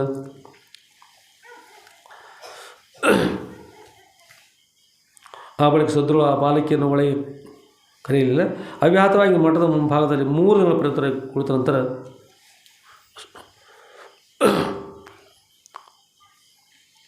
ಮೂರು ದಿನಗಳು ಗತಿಸಿದ ಮೇಲೆ ಮತ್ತು 6 ವರ್ಷದ ಮಗಳು ಚಿಕ್ಕವರಿದ್ದಾರೆ. ಸದ್ರುಳು ಆ ಎಳೆಯ ಮಗುವಿನ ಭಕ್ತಿಯನ್ನು ನೋಡಿ ಸಂತೋಷದಿಂದ, ಹೇ ಮಗು ಚಂಪಮ್ಮ, ಮಠದೊಳಗೆ ಬನ್ನಿ ಅಂತ ಹೇಳಿ ಕರೆದರು. ಅಪ್ಪವ್ರು ಕರೆದು ಪ್ರೇಮದಿಂದ ಅವರ ಕೈಯನ್ನು ಹಿಡಿದು ತಮ್ಮ ತೊಡೆಯ ಮೇಲೆ ಕೂಡಿಸ್ಕೊಂಡು, ಅಮ್ಮ 3 ದಿನಗಳ ಪರ್ಯಂತ ಪ್ರಸಾದ ಮಾಡಲಿಲ್ಲ, ಚಿಕ್ಕವಳಿದ್ದೆ, ಆದರೂ ಭಕ್ತಿ ವಿಶೇಷದ, ಜ್ಞಾನ ನೇತ್ರ ಬೇಕಂತ ಅಪೇಕ್ಷೆ ಪಟ್ಟಿಯಲ್ಲ, ಒಳ್ಳೆಯದಾಗಲಿ, ಮುಂದೆ ಏನಾಗ್ತದೆ ಅದಾಗ್ತದೆ ಅಂತಕೊಂಡು ಹೇಳಿದ್ರಪ್ಪ ಅವರು. ತಮ್ಮ ತೊಡೆಯನ್ನು ಕೂಡಿಸ್ಕೊಂಡು, ಆಗಲಿಮ್ಮ, ಮುಂದೆ ಪ್ರಾರಬ್ಧ ಹೇಗಿದೆಯೋ ಹಾಗಾಗುತ್ತದೆ ಅಂತ. ಪ್ರಾರಬ್ಧದಲ್ಲ, ಪ್ರಾರಬ್ಧಂ ಭುಜಮಾನೋ ಹಿ ಪರಬ್ರಹ್ಮಾತ್ಮನಸ್ಥೇತ ಮಧ್ಯಮದು. ಪ್ರಾರಬ್ಧ ಅನುಭವಿಸ್ತಾ ಪರಬ್ರಹ್ಮ ಮನಸ್ಸಿರಬೇಕು. ಖರೆ ಚಿಕ್ಕವರಿದ್ದಾಗಿದ್ದು ದೊಡ್ಡವರಾದ್ಮೇಲೆ ಅದು ಉಳಿತದನ್ನು ಬೇಕಲ್ಲ. ಆಗಲಿಮ್ಮ, ಪ್ರಾಬ್ಧ ಹೇಗೆ ಅದು ಮುಂದೆ ಪ್ರಾಬ್ಧ ಇದ್ದಂತೆ ಆಗ್ತದೆ ಆಗಲಿ ಒಳಗೆ ಬಾ ಅಂತ ಕರೆದು 90 ಅಡಿಯನ್ನು ಕುಡಿಸ್ಕೊಂಡು ಸಮಯ ಬಂದಾಗ ಮತ್ತೇನು ಆಗುತ್ತದೆ ವಿಚಾರ ಮಾಡೋಣ ಅಂತ ಹೇಳಿದರು. ಆಗಲಿ ಈಗ ಇಷ್ಟೇ ಇರಲಿ, ಇಲ್ಲೇ ವಾಸ ಮಾಡುವ ಅಂದರೆ ಸಮಯ ಬಂದಾಗ ಮುಂದೆ ಏನಾಗ್ತದೆ ಬೇರೆ ಆಗ್ತದೆ ನೋಡೋಣ, ಈಗ ಇಲ್ಲೇ ವಾಸ ಮಾಡು ಅಂತ ಹೇಳಿದರು. ತದನಂತರ ಮುಂದೆ ಇನ್ನೂ ಸ್ವಲ್ಪ ದೂರವಿದೆ ಮುಂದಿನ ವ್ಯವಹಾರ ನೋಡೋಣ ಅಂತ ಹೇಳಿದರು. ಆ ಬಳಿಕ ಮಗು ಸದ್ರುಳಿಗೆ ಬಂಧಿಸಿದರು. ಅಂದಿನಿಂದ ಸದ್ರುಳವರ ಮಠದಲ್ಲಿ ಮಗು ಚಂಪಮ್ಮ ಉಳಿದುಕೊಂಡಳು. ಮಠದಲ್ಲಿ ಶಾಸ್ತ್ರ ಪುರಾಣ ಕೀರ್ತನೆಗಳನ್ನು ಶ್ರವಣ ಮಾಡುತ್ತಾ ಸದ್ರುಳವರ ಸೇವೆಯನ್ನು ಮಾಡುತ್ತಾ ಸದ್ರುಳವರ ಸನ್ನಿಧಿಯಲ್ಲಿ ವಾಸ ಮಾಡಿದಳು. ಮಠದಲ್ಲಿ ಚಿಕ್ಕ ಮಗು ಆಗಮಿಸಿದೆ, ಒಳ್ಳೆಯ ಸ್ವಭಾವ ಇರುತ್ತದೆ ಎಂದು ಎಲ್ಲರಿಗೂ ಸಂತೋಷ ಬಂದಾರ ನೋಡೋದು ಸಣ್ಣ ಮಕ್ಕಳು. ಓ ಮರಿ ನೀಲಿದ್ಯಾ, ಭಾಳ ಸಂತೋಷವಾ, ಎಷ್ಟೋ ಜನ ಪುಣ್ಯ ಮಾಡಿ ಪುಣ್ಯ ಮಾಡಿದ್ರೆ ಸ್ವಲ್ಪ ಗುರುಗಳು ಸಿಕ್ಕಾರ, ಪುಣ್ಯ ಇಲ್ಲಿಕಂದ್ರೆ ಸಿಗಲಿಕ್ಕೆ ಸಾಧ್ಯ ಇಲ್ಲ ಅಂಥ ಪುಣ್ಯವನ್ನು ನೀನು ಸಂಪಾದನೆ ಮಾಡ್ತಕ್ಕಂಥ ನೀನು ತಂಗಿ ನೋಡಿ ಸಂತೋಷದಿಂದ ಎಷ್ಟು ಜನ್ಮದಿಂದ ನೀ ಪುಣ್ಯ ಮಾಡಿ ಗೊತ್ತಿಲ್ಲ, ಗುರುಗಳ ಸನ್ನಿಧಿಯಲ್ಲಿ ಗುರುಗಳು ತೊಡೆ ಮೇಲೆ ಕೂತಲ್ಲ ಸಂತೋಷ ಪಡ್ತಾಯಿದ್ರು. ಆಮೇಲೆ ಸರ್ವವು ಸದ್ರುಳವರ ಅನುಗ್ರಹ, ಸದ್ರುಳವರ ಕರುಣೆ ಹೇಗಿದೆ, ಅವರ ಪ್ರಾಬ್ಧ ಹೇಗಿರುತ್ತದೆ ಎಲ್ಲ ಗುರುಗಳ ಕೃಪಾಶಿವರು. ಸದ್ರುಳೆ ಬಲ್ಲವರು ಪ್ರಾಬ್ಧ ಮುಂದೆ ಹೇಗಿರ್ತಾ ಹಾಗಾಗ್ತದೆ ತಗೊಂಡು ಎಲ್ಲರೂ ನೋಡಿ ಸಂತೋಷ ಪಡ್ತಿದ್ರು. ಮುಂದೆ ಈಗಂತೂ ಹೇಗಿದೆಯಮ್ಮ, ಮುಂದೆ ದೈವಾನುಸಾರ ಏನಾಗ್ತದೆ, ತಾ ಮಾಡುವುದೊಂದು ದೈವ ಮಾಡುವುದೊಂದು, ಸುಳ್ಳೆ ತಾ ಬಯಸಿದರೆ ಆಗೋದು ಇನ್ನೊಂದಂತ. ಅದು ತಂದ ಯೋಚನೆಯಂತೆ ಕಾರ್ಯ ಸಿದ್ಧಿಪುದೇ, ಮುನ್ನಲ್ಲಿ ಈಶ್ವರನ ಆದ್ಯ ತಪ್ಪುದಲ್ಲದೆ ತಾವು ಹೇಗೆ ವಿಚಾರ ಮಾಡ್ತೀವಿ ಹಾಗೆಲ್ಲ ಕಾರ್ಯ ಆಗ್ತದ್ರಿ. ಮುಂದೆ ಭಗವಂತ ಮೇಲ ಭಾಗದಲ್ಲಿ ನೀನು ಹೇಳಿ ನೋಡ್ರಿ, ನಿಮಗೆಲ್ಲ ಕೈ ಒಳಗೆ ಎರಿಯದವ, ನಿಮ್ಮ ತಾಯಿ ಬರೆದಿಲ್ಲ, ತಂದೆ ಬರೆದಿಲ್ಲ, ಅಣ್ಣ ತಮ್ಮರು ಬರೆದಿಲ್ಲ, ನಿಮ್ಮ ಕೈ ಒಳಗಿನ ರೇಖೆಯನ್ನು ಭಗವಂತ ಬರ್ದಾರ, ಅವ್ರು ಬರೆದಂತೆ ಮುಂದೆ ಆಗ್ತದೆ. ಈಗಿನ ಮಟ್ಟಿಗೆ ಏನದ ಇಷ್ಟು ಈಗಿನ ಮಟ್ಟಿಗೆ ಇರಲಿ, ಮುಂದೆ ಹೇಗೆ ಆಗ್ತದೆ ನೋಡೋಣ ಅಂತಕೊಂಡು ಹೇಳಿ ಗುರುಗಳು ಹೇಳಿದರು. ಕೂಡಿದವರು ಮಾತನಾಡಿದರು. ಅಲ್ಲದೆ ಸದ್ರುಳು ಎಲ್ಲರೂ ಕೂಡ ಆಶೀರ್ವಾದ ಮಾಡಿ ಈಗಿನ ಮಟ್ಟಿಗೆ ಹೇಗಾಗಿದೆ ಎಲ್ಲರೂ ಕೂಡ ಒಳ್ಳೆಯದು, ಶುಭವಾಗಲಿ, ಮಂಗಲವಾಗಲಿ ಅಂತಕೊಂಡು ಹೇಳಿ ಮಗು ಇಲ್ಲಿ ಇರು, ನೀವು ಒಳ್ಳೆಯದಾಗಲಿ, ನೋಡೋಣ ಅಂತಂದರೆ ನೋಡೋಣ. ನೀವು ಅದು ಈಗ ನಿರ್ದಿಷ್ಟ ಅಲ್ಲದು, ಕನ್ಯಾ ನೋಡ್ಲಿಕ್ಕೆ ಬಂದಿರಿ ಏನಾಯ್ತು ರೀ ಅಂತ ಕೇಳ್ತಾರೆ. ಏನು ಉತ್ತರ ಏನು ವಿಚಾರ ಮಾಡಿ ಹೇಳ್ತೀವಿ ಅಂದಾರ್ರಿ ಅಂತ. ವಿಚಾರ ಮಾಡಿ ಹೇಳ್ತೀವಿ ಅಂದಾರ ಅದು ಏನು ತಿಳ್ಕೊಳ್ಳೋದು, ನೀರೊಳಗೆ ಕಂಬ ಅತ್ತಾಗ ಹೊರಡ್ಬೋದು, ಎತ್ತಾಗ ಹೊರಡ್ಬೋದು. ಈಗಿನ ವಿಷಯ ಇರು ಮಗು, ಇಲ್ಲಿ ಪ್ರಾರಬ್ಧ ಹೇಗಿರ್ತದೆ ಹಾಗೆ ಆಗುತ್ತದೆ, ಮುಂದೆ ನೋಡೋಣ ಅಂತ ಅಪ್ಪ ಹೇಳಿದರು. ಇನ್ನೇನಾಗ್ಬೋದು ನೀವು ಹೇಳಿ ನೋಡೋಣ, ಹೇಳಿ ಬರ್ತದೆ ಇಲ್ಲ ನಮಗೆ ಬರೋದು ಇಷ್ಟೆಲ್ಲ ಮಂದಿ ಹೇಳಿ ಬರೋದು, ನಮ್ಮನೇ ಹೇಳಿ ಬರ್ತದೆ ರೀ. ನಾವು ಸುಮ್ಮನೆ ನೀವು ಸುಮ್ಮನೆ ಎಷ್ಟೋ ತನಕ ನಾಳೆ ಇಷ್ಟೊತ್ತಲ್ಲ ಈಗ ಮುಗಿ ಸಮಯದು ನಾಳೆ ಪ್ರಾರಂಭ ಆಗುವಾಗ ಏನಾಯ್ತು ಅನ್ನೋ ವಿಷಯ ನಾವನ್ನೆಲ್ಲ ನೋಡೋಣ ಅಂತ ಗುರುಗಳು ಎಲ್ಲರಿಗೂ ಒಳ್ಳೇದು ಮಾಡಲಿ. ಆದಮೇಲೆ ನಾವನ್ನೆಲ್ಲ ಸದ್ರುಳವರ ಜೊತೆಗೆ ಸಾಗಿ ಸಿಂಧೂರಿಗೆ ಹೋಗಿ ಬಂದೀವಿ. ಮತ್ತು ಸಿಂಧೂರ ಆಶ್ರಮ ನೋಡಿದ್ದೀವಿ. ಬೆಲ್ಲವನ ಸುಂದರವಾಗಿರ್ತಕ್ಕಂಥ ಬೆಲ್ಲವನದ ಸುತ್ತೆಲ್ಲ ಅನೇಕ ಲತೆಗಳು, ಪುಷ್ಪಗಳು, ಹಣ್ಣುಗಳು ಇರ್ತಕ್ಕಂಥ ಗಿಳಿ, ಪಾರಿವಾಳ, ಮಯೂರ ಅಲ್ಲಿರ್ತಕ್ಕಂಥವೆಲ್ಲ ಏನೆಲ್ಲ ಅಂದರೆ ಸುಂದರವಾಗಿರ್ತಕ್ಕಂಥ ನೀರು ಹರಿದುಕೊಂಡು ಬರ್ತದೆ. ನೀರು ಹಿರೆ ಹಳ್ಳದ ಎಲ್ಲ ಕಡೆ ಆನಂದ ಭಾಳ ಸುಂದರವಾಗಿರ್ತಕ್ಕಂಥ ಆನಂದದ ಗುರುಗಳ ಸನ್ನಿಧಿ ಆನಂದದ ಎಲ್ಲಕ್ಕಿಂತ ಶ್ರೇಷ್ಠ ಗುರುಗಳ ಕೃಪಾಶೀರ್ವಾದ ರೀ. ಜನ್ಮಕ್ಕೆ ಎಲ್ಲರೂ ಸಿಗ್ತಾರೆ, ಪ್ರತಿಯೊಂದು ಜನ್ಮ ಗುರುಗಳು ಸಿಗ್ತಾರೆ, ನಮ್ದು ನೇಮ ಇರೋದಿಲ್ಲ ರೀ. ತಂದೆ ತಾಯಿ ಬಂಧುಗಳು ಎಲ್ಲ ಸಿಗ್ತಾರೆ, ಪ್ರತಿ ಜನ್ಮದಲ್ಲಿ ಗುರುಗಳು ಸಿಗ್ತಾರೆ, ನಮ್ದು ಯಾವ ನಿಯಮದ. ಅದಕ್ಕೆ ಅಂಥ ಗುರುಗಳು ಕೂಡ ನಮ್ಮ ನಿಮ್ಮೆಲ್ಲರೂ ದೊರಕಿದ್ದಾರಪ್ಪ. ಅವ್ರ ಕೃಪಾಶೀರ್ವಾದ ನಮ್ಮ ನಿಮ್ಮೆಲ್ಲರಿಗೂ ಇರಲಿ. ಸದ್ರುಳವರ ಕೃಪಾಶೀರ್ವಾದ ಮೂಲಕ ನಾವನ್ನೆಲ್ಲ ಅತ್ಯಂತ ದುಃಖ ನಿವೃತ್ತಿ, ಪರಮಾನಂದ ಪ್ರಾಪ್ತಿ ರೂಪಿರ್ತಕ್ಕಂಥ ಮೋಕ್ಷವನ್ನು ಪಡೆದರಾಗೋಣ ಅಂತ ಅನುಗ್ರಹವನ್ನು ಸದ್ರುಳು ಮಾಡಲಿಕ್ಕೆ ಪ್ರಾರ್ಥನೆ ಮಾಡ್ತಾರೆ.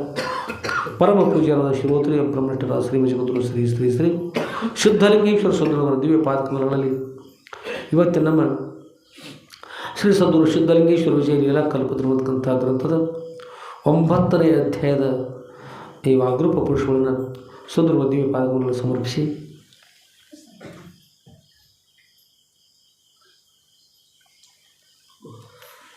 ಹಾಗೂ ಶ್ರೀಮಜಗದ್ಗುರು ಶ್ರೀ ಶ್ರೀ ಶ್ರೀ ಶುದ್ಧಲಿಂಗೇಶ್ವರ ಸದ್ಗುರುವರ ದಿವ್ಯ ಪಾದಕಮಲಗಳಲ್ಲಿ ನನ್ನ ಅನಂತ ಕೋಟಿ ಧೀರದಂತ ಪ್ರಣಾಮ ಸಮರ್ಪಿಸಿ ಇವತ್ತು ನಮ್ಮ ಪ್ರವಚನ ಸೇವೆಗೆ ಮಂಗಲ ಮಾಡೋಣ.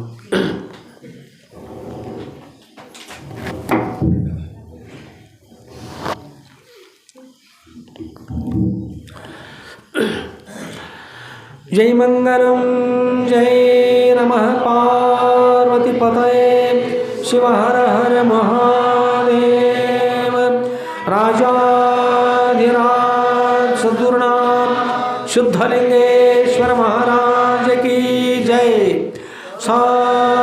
साधु संत महाराज की जय। श्री गुरुदेव दत्त दत्त अभय